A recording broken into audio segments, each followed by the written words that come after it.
ഒരു ഹദീസ് കാണാം, വളരെ പേടിയുള്ള, വളരെ പേടിക്കേണ്ട ഒരു ഹദീസാണ്. ഒരാൾ 40 വയസ്സ് കഴിഞ്ഞിട്ടും ഒരാൾ നന്മയെക്കാളും കൂടുതൽ തിന്മയാണ് ചെയ്യുന്നതെങ്കിൽ, 40 വയസ്സ് കഴിഞ്ഞ ഒരാൾ അയാൾ നന്മയെക്കാളും കൂടുതൽ തിന്മയാണ് ചെയ്യുന്നതെങ്കിൽ അവർ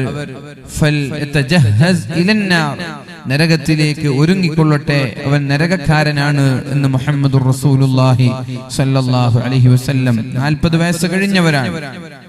രാത്രി ഉറങ്ങാൻ കിടക്കുമ്പോൾ ഒരു ഹിസാബ് ചെയ്യണം, ഒരു വിചാരണ നമ്മൾ നടത്തണം. ഇന്ന് രാവിലെ മുതൽ ഈ ഉറങ്ങുന്ന സമയം വരെ ഞാൻ ചെയ്ത നന്മയാണോ കൂടുതൽ, അല്ല ഞാൻ ചെയ്ത തിന്മകളാണോ കൂടുതൽ എന്നൊരു കണക്ക് നമ്മൾ രാത്രി ഉറങ്ങാൻ കിടക്കുമ്പോൾ ഒന്ന് കണക്കെടുത്തു നോക്കണം. എന്നിട്ട് നന്മയെക്കാളും കൂടുതൽ തിന്മയാണെങ്കിൽ നമ്മൾ നരകക്കാരാണ്, നരകാവകാശികളിൽ പെട്ടുപോകുമെന്നാണ് ഈ ഹദീസ് പറയുന്നത്. അങ്ങനെ ഒരു ദിവസം നമ്മളിൽ ഉണ്ടായാൽ 40 വയസ്സ് മുതൽ നിരന്തരമായി നമ്മൾ കണക്കെടുക്കുകയാണ് ഉറങ്ങാൻ കിടക്കുമ്പോ. അങ്ങനെ എല്ലാ രാത്രിയിലും കണക്കെടുത്തു ഉറങ്ങാൻ കിടക്കുമ്പോ ബിസ്മിക റബ്ബി വളഅതു ജംബി വബിക അർഫഉഹു ഇൻ അംസക്ത നഫ്സി ഫർഹംഹാ വഇൻ അർസൽതഹാ ഫഹ്ഫൽഹാ കമാ തഹ്ഫലു ബിഹി ഇബാദകസ് സ്വാലിഹീൻ. അല്ലാഹുവേ, ഞാൻ ഉറങ്ങാൻ കിടക്കുകയാണ് റബ്ബേ, എന്റെ ഈ ആത്മാവിനെ, എന്റെ ഈ റൂഹിനെ നീ ഭൂമിയിലേക്ക് തിരിച്ചേക്കാതെ നീ പിടിച്ചു വെക്കുകയാണെങ്കിൽ, അഥവാ ഉറക്കത്തിൽ നീ എന്നെ കൊണ്ടുപോവുകയാണെങ്കിൽ, ഫർഹംനി, എന്നോട് നീ കാരുണ്യം കാണിക്കണം. അല്ലാതെ നീ തിരിച്ചേക്കുകയാണെങ്കിൽ ഫഹ്ഫൽഹാ കമാ തഹ്ഫലു ബിഹി ഇബാദകസ് സ്വാലിഹീൻ, സ്വാലിഹീങ്ങളെ സംരക്ഷിക്കുന്നത് പോലെ നീ എന്നെയും സംരക്ഷിക്കണേ എന്നുള്ള പ്രാർത്ഥനയോടെ കിടന്നുറങ്ങിയാൽ ഇന്ന് തഹജ്ജുദ് നിസ്കാരത്തിന് ഉണർന്നത് മുതൽ വൈകുന്നേരം ഈ രാത്രി കിടക്കുന്നത് വരെ ചെയ്ത ഓരോ പ്രവർത്തനങ്ങളും നമ്മൾക്കൊന്ന് കണ്ണോടിച്ചു നോക്കാം.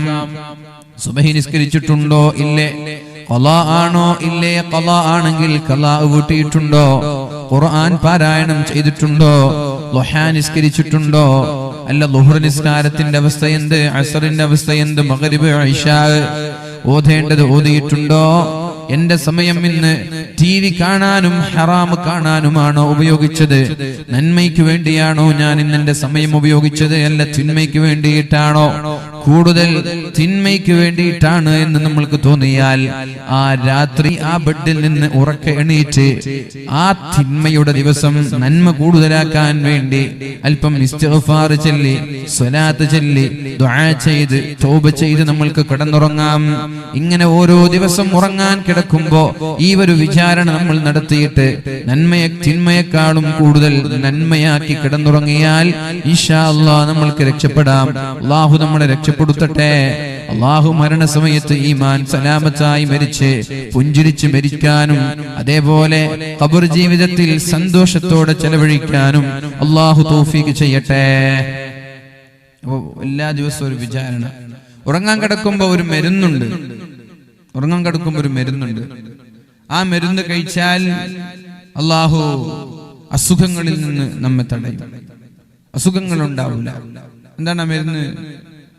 പരിശുദ്ധ റസൂലുള്ളാഹി സ്വല്ലല്ലാഹു അലൈഹി വസല്ലമ തങ്ങൾ പറയാണ്, ബിസ്മില്ലാഹിർ റഹ്മാനിർ റഹീം, ഖുൽ ഹുവല്ലാഹു അഹദ് അല്ലാഹുസ് സമദ് ലം യലിദ് വലം യൂലദ് വലം യകുൽ ലഹു കുഫുവൻ അഹദ്. ബിസ്മില്ലാഹിർ റഹ്മാനിർ റഹീം, قل أعوذ برب الفلق من شر ما خلق ومن شر غاسق إذا وقب ومن شر النفاثات في العقد ومن شر حاسد إذا حسد. بسم الله الرحمن الرحيم. قل أعوذ برب الناس ملك الناس إله الناس من شر الوسواس الخناس الذي يوسوس في صدور الناس من الجنة والناس. എന്നുള്ള ഈ 3 സൂറത്തുകൾ നമ്മുടെ ബെഡിൽ ഇരുന്ന് നമ്മൾ പാരായണം ചെയ്ത് നമ്മുടെ കൈകളിലേക്ക് ഊതി എവിടെയൊക്കെയാണോ കൈകൾ എത്തുന്നത് അവിടേക്കൊക്കെ തടവിയാൽ 3 തവണ ഊതണം. ഒരു തവണ കൈയിലൂതി എവിടെയൊക്കെയാണോ കൈകൾ എത്തുന്നത് അവിടെയൊക്കെ തടവണം. രണ്ടാമതും ഊതണം, പിന്നെയും തടവണം. മൂന്നാമതും ഊതണം, പിന്നെയും തടവണം. ഇത് എല്ലാ ദിവസവും അള്ളാഹുവിന്റെ ഹബീബ് പഠിപ്പിച്ചു തന്നൊരു ദിക്റാണ്, ഒരു മരുന്നാണിത്. ഈ പരിശുദ്ധമായ 3 സൂറത്തുകൾ പാരായണം ചെയ്ത് കൈകളിലൂതി ശരീരത്തെ തടവുന്ന ആളുകൾക്ക് അല്ലാഹു മാരകമായ രോഗങ്ങളിൽ നിന്ന് സംരക്ഷണം നൽകുമെന്ന് മുഹമ്മദുർ റസൂലുള്ളാഹ്. രോഗം വന്നിട്ട് ചികിത്സിക്കുന്നതിനേക്കാളും നല്ലത് രോഗം വരാതെ നമ്മുടെ ശരീരത്തെ നമ്മൾക്ക് സംരക്ഷിക്കാം. രോഗം വന്നിട്ട് ഒരുപാട് മരുന്നുകൾ കഴിച്ച്, ഒരുപാട് ഗുളികകൾ കഴിച്ച്, ലക്ഷങ്ങൾ ഹോസ്പിറ്റലുകളിൽ കൊണ്ടുപോയി ഡോക്ടർമാർക്ക് നൽകി, ഒരുപാട് പ്രയാസങ്ങൾ അനുഭവിച്ച് അതിൽ നിന്ന് ശിഫ ലഭിക്കുന്നതിനേക്കാളും ശമനം ലഭിക്കുന്നതിനേക്കാളും നമ്മൾക്ക് നല്ലത് രോഗം വരാതെ നമ്മുടെ ശരീരത്തെ സംരക്ഷിക്കാം. അല്ലാഹു തൗഫീഖ് ചെയ്യട്ടെ.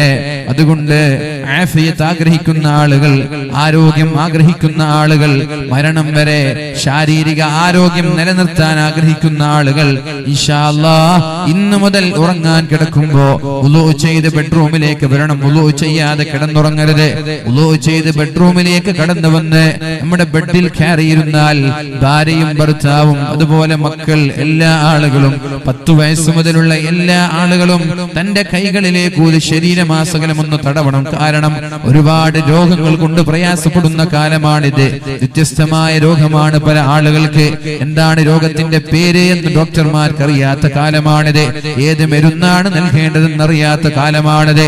എന്ത് നൽകിയാലാണ് സുഖപ്പെടുക? ലക്ഷങ്ങൾ ചെലവഴിച്ചിട്ടും ശിഫ ലഭിക്കാതെ ആയിരക്കണക്കിന് ആളുകൾ ലോകത്തോട് വിട പറഞ്ഞു പോകുമ്പോ ക്യാൻസർ രോഗം പടർന്ന് പന്തലിച്ചുകൊണ്ടിരിക്കുന്ന ഒരു കാലമാണ്. ഓരോ വീട്ടിലും ഒരു രോഗി. അതിന് പ്രത്യേകമായ ഭക്ഷണത്തിന്റെ കാരണങ്ങളൊന്നും പറഞ്ഞ് രക്ഷപ്പെടാൻ നമ്മൾക്ക് കഴിയില്ല. നമ്മൾ പറയും ജങ്ക് ഫുഡ് കഴിച്ചത് കൊണ്ടാണ് ക്യാൻസർ വരുന്നത് എന്ന്. എന്നാൽ എനിക്കറിയാം ഒരു സഹോദരിയെ, വീടിന്റെ സ്വന്തം പറമ്പത്തുണ്ടാക്കിയ പച്ചക്കറികൾ മാത്രം കഴിച്ച് ജീവിക്കുന്ന ഒരു സഹോദരിക്ക് ബ്രസ്റ്റ് ക്യാൻസർ ഉണ്ടായത് എനിക്കറിയാം. ഇന്നും ജീവിച്ചിരിപ്പുണ്ട്. അള്ളാഹു ശിഫ നൽകട്ടെ. അപ്പോ ജങ്ക് ഫുഡോ അല്ലെങ്കിൽ മറ്റുള്ള ഭക്ഷണങ്ങളുടെയൊക്കെ കാരണം പറഞ്ഞ് നമ്മൾ രക്ഷപ്പെടാൻ നോക്കണ്ട. അള്ളാഹുവിന്റെ പരീക്ഷണമാണിത്. അതുകൊണ്ട് നമ്മൾക്ക് ശക്തമായി ആത്മാർത്ഥമായി അള്ളാഹുവിനോട് ദുആ ചെയ്യാം. ഇത്തരം അസുഖങ്ങളിൽ നിന്ന് രക്ഷപ്പെടാൻ വേണ്ടി അള്ളാഹു നമ്മളെ രക്ഷപ്പെടുത്തട്ടെ. മാരകമായ അസുഖങ്ങളിൽ നിന്ന് അള്ളാഹു നമ്മെ കാക്കുമാറാവട്ടെ.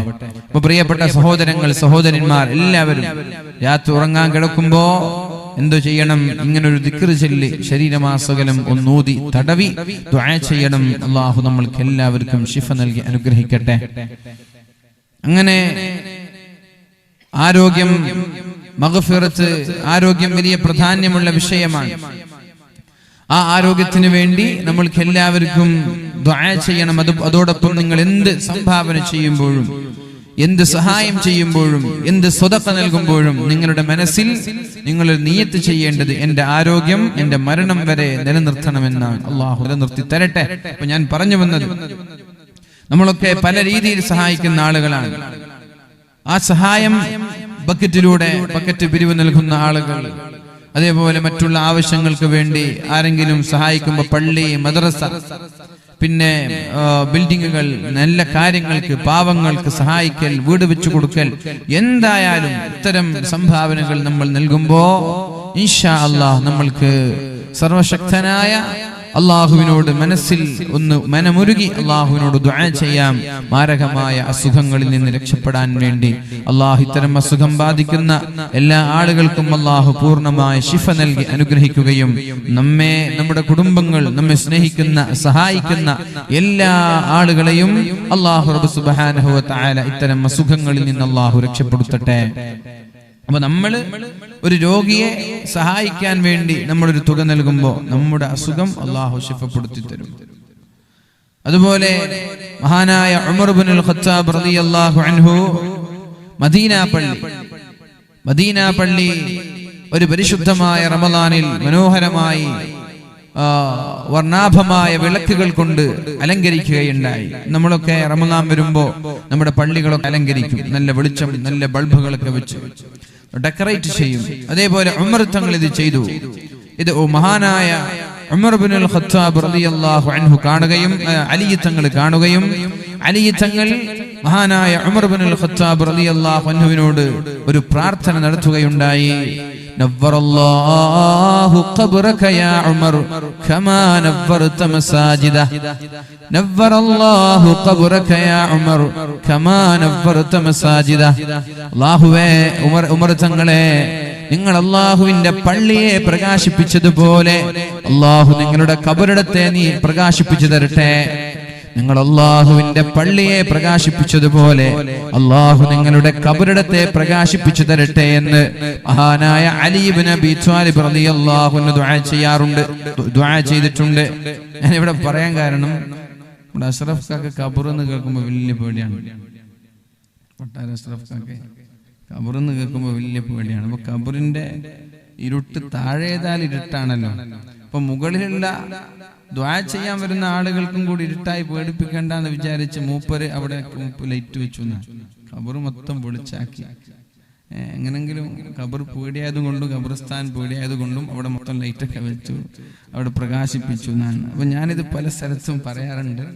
മൂപ്പര് ആദ്യമായിട്ട് കേൾക്കുന്നതായിരിക്കും. പല സ്ഥലത്തും ഇത് പറയാറുണ്ട്. ഇങ്ങനെ ഒരു സഹോദരൻ ഖബർ കാണുമ്പോൾ പേടിക്കുന്ന ഒരു സഹോദരൻ ഉണ്ടായിരുന്നു. അപ്പൊ ഖബർ പേടി വരാതിരിക്കാൻ വേണ്ടിയിട്ട് മുഴുവനും ലൈറ്റ് വെച്ചു കൊടുത്തു. ഖബറാളികൾക്ക് വെളിച്ചം കെട്ടിട്ടെന്നായിരിക്കും ഉദ്ദേശം. ഏതായാലും അങ്ങനെ പ്രകാശിപ്പിച്ച അദ്ദേഹത്തിന്റെ ഖബറെടുത്തെയും അല്ലാഹു പ്രകാശിപ്പിച്ചു കൊടുക്കട്ടെ എന്ന് ഞാൻ ദുആ ചെയ്യാറുണ്ട്. അപ്പൊ ഞാൻ പറഞ്ഞു വരുന്നത്, നമ്മൾ ഏതൊരു ഫീൽഡിലേക്കാണ് ഉദ്ദേശിക്കുന്നത്, സ്വതക്ക ചെയ്യുന്ന സമയത്ത് എന്തൊരു ഫീൽഡാണ് നമ്മുടെ മനസ്സിൽ ഉദ്ദേശമുള്ളത്, ആ ഭാഗങ്ങൾ നമ്മൾ പ്രത്യേകം മനസ്സിൽ കരുതുക. ഉദാഹരണം, ഒരു രോഗിയെ സഹായിക്കുകയാണെങ്കിൽ ആ രോഗിക്ക് എന്തെങ്കിലും കൊടുക്കുമ്പോൾ അല്ലാഹുവേ എനിക്ക് ഇത്തരം അസുഖങ്ങൾ നീ തരല്ലേ അല്ലാ. ഒരു വീടെടുക്കാൻ വേണ്ടി സഹായിക്കുമ്പോൾ അല്ലാഹുവേ എനിക്ക് ഇങ്ങനെ ഒരു പ്രതിസന്ധി നീ തരല്ലേ റബ്ബേ. ഒരു പള്ളിയെ സഹായിക്കുമ്പോൾ അല്ലാഹുവേ ഇതിന് പകരം നീ സ്വർഗീയ ലോകത്തൊരു വീട് നീ എനിക്ക് പകരം തരണേ അല്ലാ. ഇങ്ങനെ ഓരോ രീതിയിൽ എന്ത് സഹായം ചെയ്യുമ്പോഴും നല്ലൊരു നിയ്യത്തോടുകൂടി നമ്മൾ സ്വതക്ക ചെയ്യണം. അല്ലാഹു റബ്ബ് സുബ്ഹാനഹു വ തആല നമ്മുടെ ഹലാലായ ഉദ്ദേശങ്ങളൊക്കെ നിറവേറ്റി തരട്ടെ. അപ്പോ പ്രിയപ്പെട്ട ചെറുപ്പക്കാരുമായി ബന്ധപ്പെട്ട് ഒരു വിഷയം ഇവിടെ ചർച്ച ചെയ്യണമെന്നാണ് സംഘാടകർ സൂചിപ്പിച്ചിട്ടുള്ളത്. എനിക്ക് പറയാനുള്ളത്, അല്ലാഹുവിന്റെ ഹബീബ് സല്ലല്ലാഹു അലൈഹി വസല്ലമ തങ്ങളോട് അല്ലാഹു ഓതിക്കൊടുത്ത മനോഹരമായ ഈ ആയത്താണ്. ബിസ്മില്ലാഹിർ റഹ്മാനിർ റഹീം. فبما رحمة من الله لنت لهم ولو كنت فظا غليظ القلب لانفضوا من حولك فاعف عنهم واستغفر لهم وشاورهم في الأمر فإذا عزمت فتوكل على الله إن الله يحب المتوكلين. ചെറുപ്പക്കാരെ, നിങ്ങൾ മാന്യമായി പെരുമാറണം, നല്ല സ്വഭാവത്തിന്റെ ഉടമകളാവണം. ഫബിമാ റഹ്മത്തിൻ മിനല്ലാഹി ലിൻത ലഹും. നബി തങ്ങളോട് പറയാണ് അല്ലാഹു തആല, അല്ലാഹുവിന്റെ കാരുണ്യം കൊണ്ടാണ് നിങ്ങൾ ജനങ്ങളോട് വളരെ മാന്യമായി പെരുമാറിയത്. ആരെയും വെറുപ്പിക്കാതെ, ആരെയും ചൊടിപ്പിക്കാതെ നിങ്ങൾ എത്ര മനോഹരമായിട്ടാണ് ആളുകളോട് പെരുമാറിയത്. ശക്തമായ ചുട്ടുപൊള്ളുന്ന മണലാരുണ്യത്തിലൂടെ നഗ്നനാക്കി ഒരു കുപ്പായം പോലും നൽകാതെ മഹാനായ ബിലാൽ ഇബ്നു റബാഹ് റളിയല്ലാഹു അൻഹുവിനെ വളരെ ദയനീയമായി വലിച്ചു കൊണ്ടുപോയി ശരീരത്തിലേക്ക് തുരുതുരാ ചാട്ടവാറുകൾ കൊണ്ട് ആഞ്ഞടിച്ച് ശക്തമായ ചുട്ടുപൊള്ളുന്ന വനഭൂമിയിൽ തിളച്ചുമറിയുന്ന വെള്ളം ശരീരത്തിലേക്ക് ഒഴിച്ച് മഹാനായ ബിലാൽ ഇബ്നു റബാഹ് റളിയല്ലാഹു അൻഹു ദാഹിക്കുമ്പോൾ അൽമാ വെള്ളം തരണേ എന്ന് ദുആ വിളിച്ചു പറഞ്ഞപ്പോ ഫറഫഅ സൗബഹു വബാല ഇലാ ഫമിഹി. മഹാനായ ബിലാൽ തങ്ങളുടെ യജമാനൻ തന്റെ വസ്ത്രം ഉയർത്തി ബിലാൽ തങ്ങളുടെ വായയിലേക്ക് മൂത്രമൊഴിച്ചു കൊടുത്തിട്ടുണ്ട്. മഹദിയായ സുമയ്യ ബീവി റളിയല്ലാഹു അൻഹയെ ഇസ്ലാം സ്വീകരിച്ചത് കാരണത്താൽ വളരെ നിഷ്ഠൂരമായ ലൈംഗികാവയവങ്ങളിലേക്ക് ഇരുമ്പിന്റെ ദണ്ഡകൾ കുത്തിക്കയറ്റി ദയനീയമായി കൊല ചെയ്തിട്ടുണ്ട്. ഇത്തരം ആളുകളോട് വരെ അല്ലാഹുവിന്റെ ഹബീബ് വളരെ മാന്യമായിട്ടാണ് പെരുമാറിയത്. ഇവിടെയാണ് വിഷയം. വലാ തസ്തവിൽ ഹസനതു വലസ്സയ്യിഅ വലാ തസ്തവിൽ ഹസനതു വലസ്സയ്യിഅ. നന്മയും തിന്മയും ഒരിക്കലും ഒരുമിച്ച് കൂടൂല. നന്മയും തിന്മയും ഒരിക്കലും സമമാവുകയില്ല. ഇദ്ഫഅ ബില്ലതി ഹിയ അഹ്സൻ. ആരെങ്കിലും ഒരു തെറ്റ് ചെയ്യുമ്പോൾ അവരോട് വളരെ നല്ല രീതിയിലാണ് നിങ്ങൾ പെരുമാറേണ്ടത്. പെരുമാറേണ്ടത്. തെറ്റ് ചെയ്യുന്നവരോട് അതേ നാണയത്തിൽ തിരിച്ചടിക്കരുത്. തെറ്റ് ചെയ്യുന്നവരോട് വളരെ മാന്യമായിട്ടാണ് നിങ്ങൾ പെരുമാറേണ്ടത്. അങ്ങനെ പെരുമാറിയാലോ ഫഇദല്ലദീ ബൈനക വബൈനഹു അദാവ, നിന്റെ ഏറ്റവും വലിയ ശത്രുവാണെങ്കിൽ, നിന്നെ ആക്രമിക്കാനും നശിപ്പിക്കാനും തകർക്കാനും വരുന്ന ശത്രുവാണെങ്കിൽ വരെ കഅന്നഹു വലിയുൻ ഹമീം, അവര് നിന്റെ ഇഷ്ടക്കാരായ നിന്റെ സ്വന്തം ചങ്ങാതിമാരായി മാറുന്നത് നിനക്ക് കാണാമെന്ന് അല്ലാഹു പരിശുദ്ധ ഖുർആനിലൂടെ പറഞ്ഞത് വെറുതെയല്ല. അല്ലേ? നമ്മൾ അവരെ ഇത്തരം ഇങ്ങനെ ഒരു കേസ് നമ്മൾ പിടിക്കുമ്പോ ഉടനെ തെങ്ങിലൊക്കെ കെട്ടിയിട്ട് കൊടുക്കലല്ല. അവരെ പിടിച്ചു, മാന്യമായി അവർക്ക് പെരുമാറി, ഇത് ആവർത്തിക്കരുത് മോനെ, ഇതൊക്കെ മോശമല്ലേ എന്ന രീതിയിൽ അവർക്ക് അഫ്വം വ മഅദിറ നൽകിയാൽ അവർ നമ്മുടെ സ്വന്തക്കാരായി, നമ്മുടെ ഇഷ്ടക്കാരായി, നമ്മുടെ സുഹൃത്തുക്കളായി അവർ മാറും. അത്തരം ചില സംഭവങ്ങളാണ് നമ്മൾക്ക് ഇന്നിവിടെ ചർച്ച ചെയ്യാനുള്ളത്. മഹാനായ ഇബ്രാഹിം ഇബ്നു അദ്ഹം റളിയല്ലാഹു അൻഹു ഒരു ദിവസം ഇങ്ങനെ നടന്നുകൊണ്ടിരിക്കുകയാണ്. ഒരു ജൂതന്റെ സമീപത്തോടുകൂടെ നടന്നു പോകുമ്പോഴാണ് ജൂതന്റെ കയ്യിൽ ഒരു നായയുണ്ട്. ഒരു നായയും പിടിച്ച് ജൂതൻ നടക്കാൻ. അതുവഴിയാണ് ഇബ്രാഹിം ഇബ്നു അദ്ഹം റളിയല്ലാഹു അൻഹു നടന്നുപോയത്. ഇബ്രാഹിം ഇബ്നു അദ്ഹം റളിയല്ലാഹു അൻഹുവിനെ പരിചയമില്ലാത്ത ഒരാൾ ഇവിടെ ഉണ്ടാവില്ല. അധികാരത്തിന്റെ ചെങ്കോല് വലിച്ചെറിഞ്ഞ്, അധികാരത്തിന്റെ രാജകീയ പ്രൗഢി വലിച്ചെറിഞ്ഞ് ത്യാഗത്തിന്റെയും സുഹുദിന്റെയും സൂഫിസത്തിന്റെയും മേഖലകളിലേക്ക് യാത്ര തിരിച്ച വലിയൊരു മഹാനാണ് ഇബ്രാഹിം ഇബ്നു അദ്ഹം റളിയല്ലാഹു അൻഹു. ഒരുപാട് പ്രഗത്ഭരായ ശിഷ്യന്മാരെ വളർത്തിയെടുത്ത മഹാനാണ്. ശഖീഖുൽ ബൽഖി ഇബ്രാഹിം ഇബ്നു അദ്ഹമിന്റെ ശിഷ്യനാണ്. ആ ഇബ്രാഹിം ഇബ്നു അദ്ഹം റളിയല്ലാഹു അൻഹു ഇങ്ങനെ നടന്നു പോകുമ്പോഴാണ് നായയെ കയ്യിൽ പിടിച്ചുകൊണ്ടൊരു ജൂതൻ ആ സ്ഥലത്ത് നിൽക്കുന്നത് കാണാനിടയായത്. ഇബ്രാഹിം ഇബ്നു അദ്ഹമിനെ പ്രകോപിപ്പിക്കാൻ ജൂതൻ തീരുമാനിച്ചു.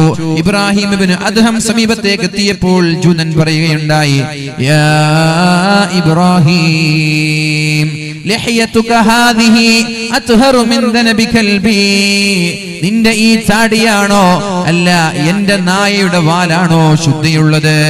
അംദനബു കൽബി അത്ഹറു മിൻ ലഹിയതിക, അല്ല എന്റെ നായയുടെ വാലാണോ നിന്റെ താടിയേക്കാൾ ശുദ്ധിയുള്ളത്?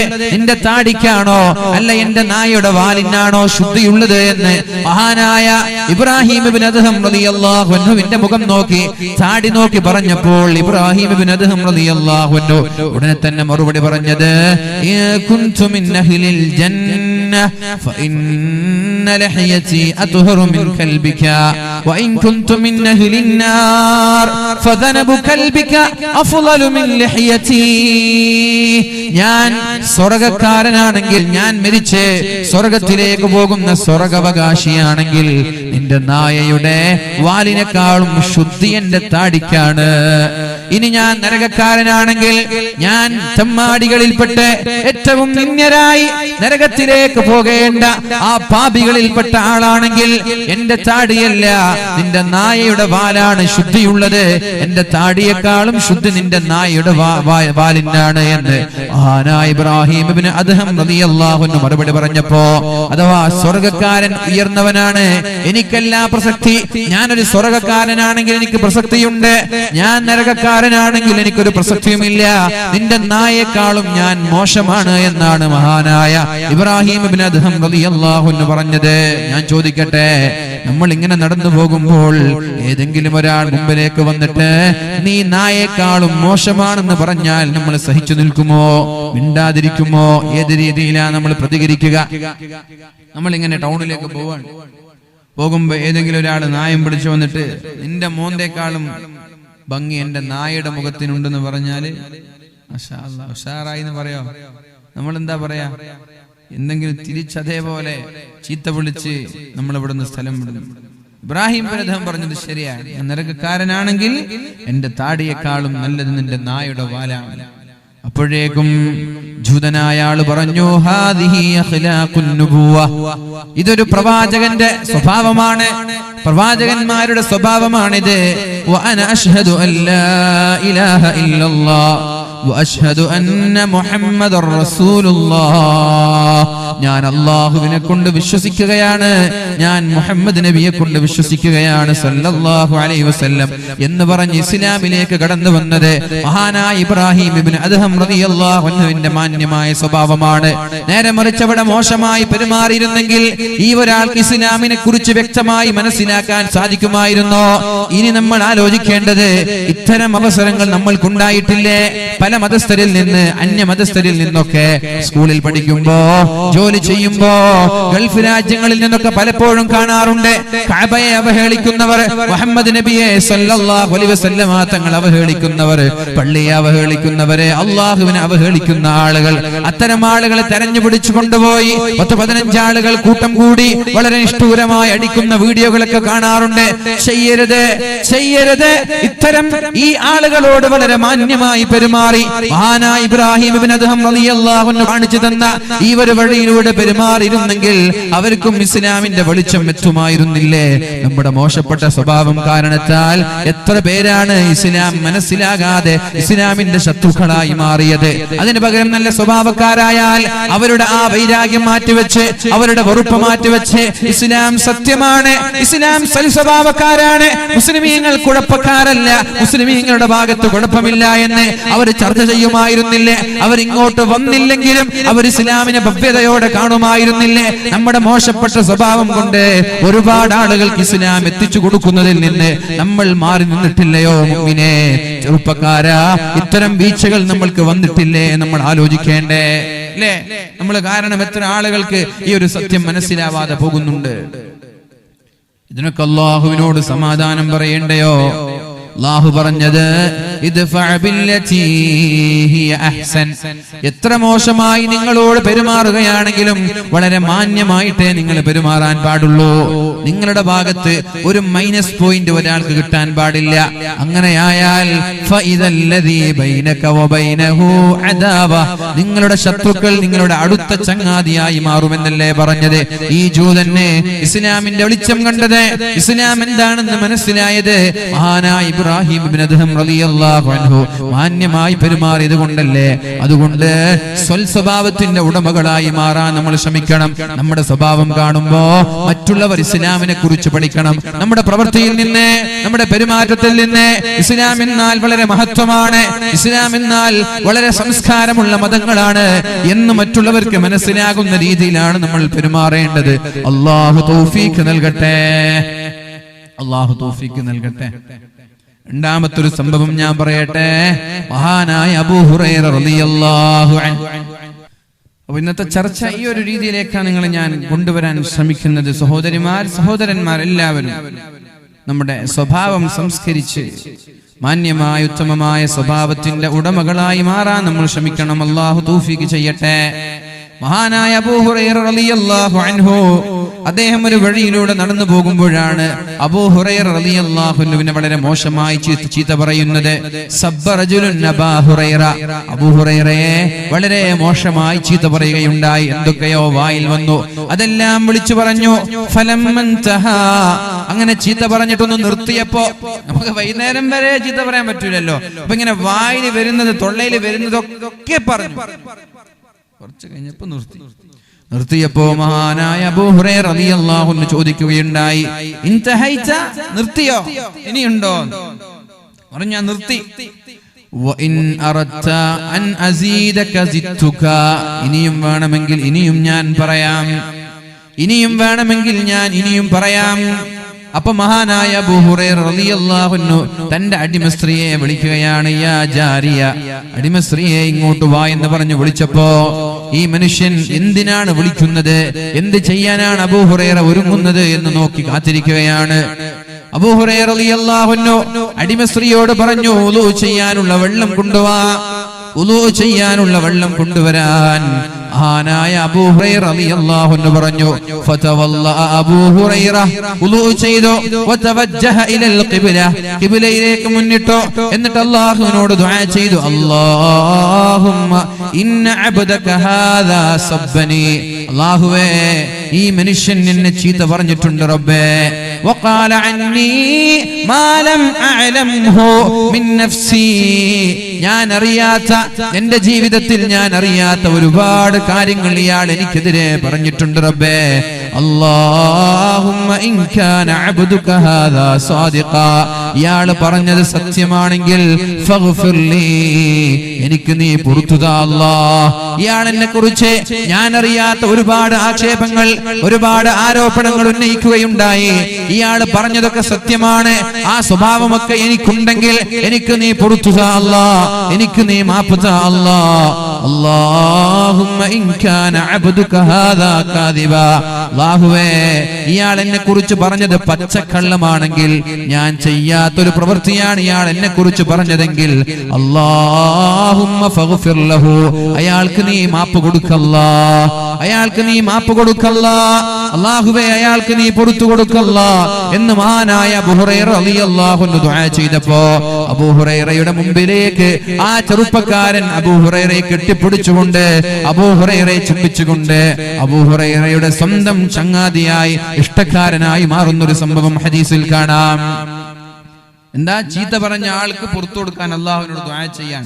ഇപ്പൊ നമ്മളെ വീട്ടിലേക്ക് വന്നിട്ട് ഒരാൾ ചീത്ത പറയാൻ, അല്ലെങ്കിൽ ഫേസ്ബുക്കിലൂടെ, സോഷ്യൽ മീഡിയയിലൂടെ ഒക്കെ ഇന്നാലിന്ന വ്യക്തിക്കെതിരെ ഗുരുതരമായ ആരോപണങ്ങൾ ഉന്നയിക്കാൻ, നമ്മൾക്കെതിരെ ഒരു ആരോപണം, അയാൾ ഇങ്ങനെയാക്കി, അയാൾ ഇങ്ങനെയാക്കി എന്നൊക്കെ പറഞ്ഞിട്ട് ഒരു ആരോപണം, നമ്മൾക്ക് അങ്ങനെ ഒന്നും അറിയില്ല.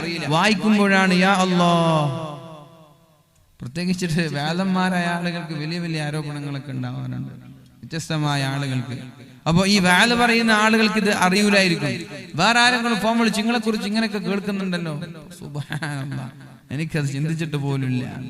ഇങ്ങനെ ഒരു ആരോപണം നമ്മൾ കേൾക്കുമ്പോ നമ്മൾ എങ്ങനെയാ പ്രതികരിക്കുക? ആരോപണം ഉന്നയിച്ച ആൾക്കെതിരെ വളരെ മോശമായി പ്രതികരിക്കും. ഞാൻ ഒരിക്കലും മാപ്പ് നൽകൂല, ഞാൻ മരിച്ചാലും മാപ്പ് നൽകൂല, എന്റെ മയ്യത്ത് കാണാനും വരരുത്, അങ്ങനെയൊക്കെ പറയുന്ന ആളുകൾ, എന്റെ മയ്യത്ത് കാണരുതെന്നൊക്കെ പറയുന്ന ആളുകൾ. എന്തിനാണത്? അത് വളരെ മോശമാണ്. നമ്മളെല്ലാവർക്കും മാപ്പ് കൊടുക്കാം. നമ്മളോട് മോശമായി പെരുമാറിയവർക്ക് നമ്മൾക്ക് മാപ്പ് നൽകാം. പകയും വൈരാഗ്യവും വേണ്ട. അബൂ ഹുറൈറ റളിയല്ലാഹു അൻഹു ആരോപിച്ചാൽ അയാളുടെ മുമ്പിൽ വെച്ചാണ് ദുആ ചെയ്യുന്നത്, അല്ലാഹുവേ ഇയാൾ എന്നെ കുറിച്ച് പറഞ്ഞത് സത്യമാണെങ്കിൽ എനിക്ക് നീ പുറത്തു താ. അഥവാ എന്നിൽ അയാൾ പറയുന്നത് ഉണ്ട്, അയാൾ എന്നെ കുറിച്ച് ആരോപിക്കുന്നത് സത്യമാണെങ്കിൽ എനിക്ക് ആ സ്വഭാവമുണ്ട്, അതുകൊണ്ട് എനിക്ക് നീ പുറത്തു തരണം. ഇനി അയാൾ എന്നെ കുറിച്ച് പറയുന്നത് കള്ളമാണ്, എനിക്ക് അങ്ങനെ ഒരു സ്വഭാവം ഇല്ല എങ്കിൽ അയാൾക്ക് നീ പുറത്തു കൊടുക്ക് റബ്ബേ, അയാൾക്ക് നീ മാപ്പ് നൽകല്ലാ. ഇതിന്റെ പേരിൽ നാളെ ആഖിറത്തിൽ അയാളെ ശിക്ഷിക്കല്ലേ റബ്ബേ. അഥവാ ദുനിയാവിൽ നാളെ ആഖിറത്തിൽ എത്തുമ്പോൾ നമ്മൾ മറ്റൊരാളെ ആക്ഷേപിച്ചത് കാരണം, മറ്റൊരാളെ ചീത്ത പറഞ്ഞത് കാരണം, മറ്റൊരാളുടെ അഭിമാനം പിച്ചു ചീന്തിയത് കാരണം, ഒരാളുടെ സമ്പത്ത് അപഹരിച്ചത് കാരണത്താലൊക്കെ നാളെ അള്ളാഹു സ്വർഗം നൽകാതെ നമ്മളെ തടഞ്ഞു വെക്കാൻ സാധ്യതയുണ്ട്. പരിശുദ്ധ റസൂലുള്ളാഹി സ്വല്ലല്ലാഹു അലൈഹി വസല്ലം കരഞ്ഞുകൊണ്ടും ചിരിച്ചുകൊണ്ടും പറഞ്ഞ രണ്ട് ഹദീസുകൾ കാണാം. ആദ്യം ചിരിക്കുകയും പിന്നെ കരയുകയും ചെയ്തു അള്ളാഹുവിന്റെ ഹബീബ് മഹാനായ അബൂ ഹുറൈറ, മഹാനായ ഉമർ ഇബ്നുൽ ഖത്താബ് റളിയല്ലാഹു അൻഹു ചോദിക്കുകയുണ്ടായി, എന്തിനാണ് നബിയെ നിങ്ങൾ ചിരിച്ചത്? ഒരു സദസ്സിൽ സ്വഹാബാക്കളും മഹാനായ അല്ലാഹുവിന്റെ ഹബീബ് സ്വല്ലല്ലാഹു അലൈഹി വസല്ലം തങ്ങളും ഇരിക്കുന്ന ഒരു സദസ്സിൽ നബി തങ്ങൾ വെറുതെ ചിരിച്ചപ്പോ, മുൻപല്ലുകൾ കാണിച്ചുകൊണ്ട് ചിരിച്ചപ്പോ ഉമർ തങ്ങൾ ചോദിച്ചു, എന്തിനാണ് നബിയെ നിങ്ങൾ ചിരിച്ചത്? അപ്പോഴാണ് അല്ലാഹുവിന്റെ ഹബീബ് പറഞ്ഞത്, ഞാൻ നാളെ ആഖിറത്തിലെ ഒരു രംഗം കാണാനിടയായി. എന്റെ സമുദായത്തിലെ രണ്ട് ചെറുപ്പക്കാര് അള്ളാഹുവിന്റെ മുമ്പിലേക്ക് മുട്ടിലൂടെ ഇഴഞ്ഞു വരുന്ന രണ്ട് ചെറുപ്പക്കാരെ കാണാനിടയായി. ആ രണ്ട് ചെറുപ്പക്കാരും അള്ളാഹുവിന്റെ മുമ്പിലേക്ക് എത്തിയപ്പോൾ ഒരാൾ അള്ളാഹുവിനോട് പറയാണ്, അള്ളാഹുവേ ഇയാൾ എനിക്കെതിരെ ആരോപണം ഉന്നയിച്ച ആളാണ്, ഇയാൾ ദുനിയാവിലിരിക്കുമ്പോ എന്നെ ഇൻസൾട്ട് ചെയ്ത ആളാണ്, എന്നെ ചീത്ത പറഞ്ഞ ആളാണ്, എനിക്കെതിരെ ഗുരുതരമായ ആരോപണങ്ങൾ ഉന്നയിച്ച ആളാണ്, അതുകൊണ്ട് ഇയാളിൽ നിന്ന് എനിക്ക് പ്രതികാരമെടുക്കണം റബ്ബേ, ഇയാളിൽ നിന്ന് എനിക്ക് പ്രതികാരമെടുക്കണം അല്ലാ. അപ്പോൾ അല്ലാഹു പറഞ്ഞു, അയാളിൽ നിന്ന് പ്രതികാരമെടുക്കാൻ അയാളിൽ ഒരു നന്മ പോലും ബാക്കിയില്ലല്ലോ, ഒരു നന്മ പോലും ബാക്കിയില്ലാത്ത അയാളിൽ നിന്ന് എങ്ങനെയാണ് പ്രതികാരമെടുക്കുക? പ്രതികാരം എന്ന് പറഞ്ഞാൽ അയാളുടെ നന്മയെടുത്ത് നിങ്ങൾക്ക് നൽകലല്ലേ, അയാളിൽ ഒരു നന്മ പോലും ബാക്കിയില്ല, പിന്നെ എങ്ങനെയാണ് പ്രതികാരമെടുക്കേണ്ടത്?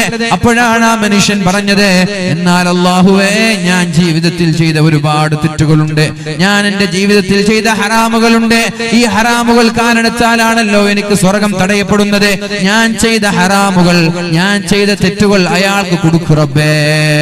ഇത് പറയുമ്പോൾ അല്ലാഹുവിന്റെ ഹബീബ് കരഞ്ഞുവത്രേ.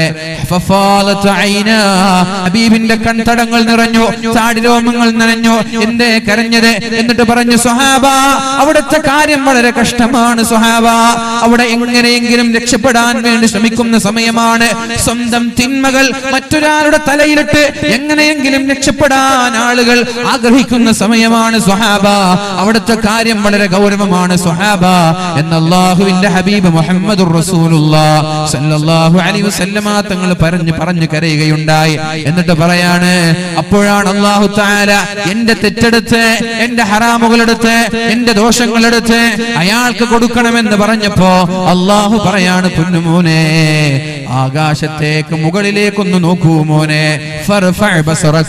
മുകളിലേക്ക് നോക്കണം. അപ്പോൾ അയാൾ മുകളിലേക്ക് നോക്കാനിടയായി. മനോഹരമായ സ്വർണ്ണത്താലുള്ളൊരു മൈതാനം, മനോഹരമായ സ്വർണ്ണച്ചാലുള്ളൊരു മൈതാനം. ആ മൈതാനത്തിൽ നിറയെ സ്വർണ്ണച്ചാലുള്ള കൊട്ടാരങ്ങൾ. ആ കൊട്ടാരങ്ങളെ അലങ്കരിച്ചിരിക്കുന്നത് മനോഹരമായ രത്നങ്ങൾ കൊണ്ടും പവിഴങ്ങൾ കൊണ്ടും മുത്തുകൾ കൊണ്ടുമാണ്. ആ മനോഹരമായ സ്വർണ്ണത്താലുള്ള മൈതാനം കണ്ടപ്പോ ഈ മനുഷ്യൻ അല്ലാഹുവിനോട് ചോദിക്കുകയാണ്, അല്ലാഹുവേ, അല്ലാഹുവേ, ആർക്കാണ് ആ സ്വർഗം നീ ഒരുക്കി വെച്ചിട്ടുള്ളത്? ഏത് പ്രവാചകനാണ്? ഏത് സ്വഹാബിക്കാണ്? ഏത് രക്തസാക്ഷിക്കാണ് റബ്ബേ? അപ്പോഴാണ് അല്ലാഹു പറയുന്നത്, ഇത് പ്രവാചകനല്ല, ഇത് സ്വഹാബിക്കല്ല, ഇത് രക്തസാക്ഷിക്കല്ല, ഇത് അല്ലാഹുവിന്റെ ഔലിയാക്കൾക്കുമല്ല. ആരാണോ ഇതിന്റെ വില നൽകുന്നത്, ആരാണോ ഇതിന്റെ വില നൽകുന്നത്, ഇത് കച്ചവടം ചെയ്യാൻ വേണ്ടി വെച്ചതാണ്. ഇതിന്റെ വില നൽകുന്ന ആളുകൾക്ക് ഞാൻ ഈ മനോഹരമായ സ്വർഗത്തിലെ സ്വർണ്ണത്താലുള്ള പട്ടണം നൽകുമെന്ന് പറഞ്ഞപ്പോ ആ മനുഷ്യൻ ചോദിച്ചു, അല്ലാഹുവേ, അതിന്റെ വില എന്താണ് റബ്ബേ? ഞാൻ വില തന്നാൽ എനിക്കും തരുമോ? എന്താണ് ഇതിന്റെ വില? അപ്പോൾ അല്ലാഹു പറഞ്ഞു, നിനക്കും അത് വാങ്ങിക്കാം, പക്ഷേ അതിന്റെ വില എന്ത്? അതിന്റെ വില അല്ലാഹു പറഞ്ഞു കൊടുക്കുകയാണ്. ആരിൽ നിന്നാണോ നീ പ്രതികാരം വേണമെന്ന് പറയുന്നത്, നിന്നെ നാട്ടിൽ ആക്രമിച്ചതിന്റെ പേരിൽ, നിന്നെ ചീത്ത പറഞ്ഞതിന്റെ പേരിൽ, നിനക്കെതിരെ ഗുരുതരമായ ആരോപണങ്ങൾ ഉന്നയിച്ചതിന്റെ പേരിൽ, ദുനിയാവിൽ നിന്നോട് മോശമായി പെരുമാറിയതിന്റെ പേരിൽ അയാളിൽ നിന്ന് പ്രതികാരമെടുക്കാൻ നിന്റെ തെറ്റുകൾ എടുത്ത് അയാൾക്ക് കൊടുക്കണമെന്ന് പറയുന്നില്ലേ? അയാൾക്ക് നീ മാപ്പ് നൽകാൻ തയ്യാറായാൽ ആ മാപ്പാണ് ആ സ്വർഗത്തിന്റെ വില.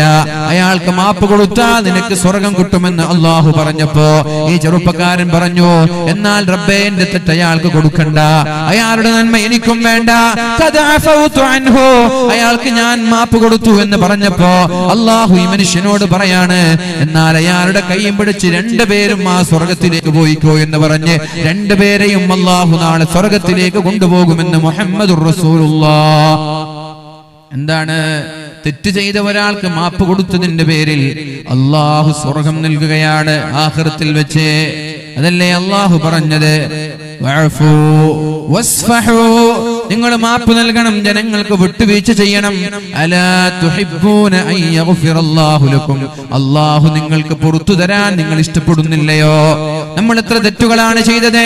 പ്രായപൂർത്തി എത്തിയത് മുതൽ ഇന്നേ വരെ നമ്മൾ ചെയ്ത തെറ്റുകൾ എണ്ണിയാൽ എത്ര തെറ്റുകൾ ഉണ്ടാകും? 60 വർഷം ജീവിക്കുന്ന ഒരാൾ 21,500 ദിവസമല്ലേ ജീവിക്കുന്നത്? 60 വർഷം ജീവിക്കുന്ന ഒരാൾ 21,500 ദിവസമല്ലേ ജീവിക്കുന്നത്? ഒരു ദിവസം ഒരു തെറ്റ് ചെയ്താൽ, ഒരു ദിവസം ഒരു തെറ്റ് ചെയ്താൽ അല്ലാഹുവിനെ സമീപിക്കുമ്പോൾ അയാളുടെ തിന്മയുടെ ഏടിൽ 21,500 തെറ്റുണ്ടാവില്ലയോ? ഇനി ഒരു ദിവസം ഒന്നല്ല, ആയിരക്കണക്കിന് തെറ്റ് ചെയ്യുന്ന നമ്മൾ 21,500 ദിവസം ആയിരക്കണക്കിന് തെറ്റുകൾ ചെയ്ത് നാളെ അല്ലാഹുവിന്റെ കോടതിയിലെത്തുമ്പോൾ ഈ തെറ്റുകളൊക്കെ അഭിമുഖീകരിക്കേണ്ടി വരൂലേ? ഇതിനെങ്ങനെയാണ് റബ്ബിനോട് സമാധാനം പറയുന്നത് എന്ന് ആലോചിച്ച് മഹാനായ ഇബ്നു സമ്മർ റളിയല്ലാഹു അൻഹു ബോധം കെട്ട് അവിടെ തന്നെ വീണു മരിക്കുകയാണ്. ആലോചിച്ചത് എന്താ? 60 വയസ്സായ ഒരാൾ ജീവിക്കുന്നത് 21,500 ദിവസം. ഒരു ദിവസം ഒരു തെറ്റ് ചെയ്താൽ തന്നെ 21,000 തെറ്റായി. എന്നാൽ ഒരു ദിവസം 1000 തെറ്റ് ചെയ്യുന്ന നമ്മൾ 60 വർഷം ജീവിച്ചാൽ എത്ര തെറ്റുണ്ടാകും? അവിടെ തന്നെ ബോധം കെട്ടു വീണു, അവിടെ തന്നെ മരിച്ചുപോയി. ആലോചിക്കേണ്ട വിഷയല്ലേ അല്ലേ? ഇങ്ങനെ ഓരോ ദിവസവും ആയിരക്കണക്കിന് തെറ്റ് ചെയ്യുന്ന നമ്മൾക്ക് അല്ലാഹു പുറത്തു തരാൻ നമ്മൾ ആഗ്രഹിക്കുന്നില്ലേ?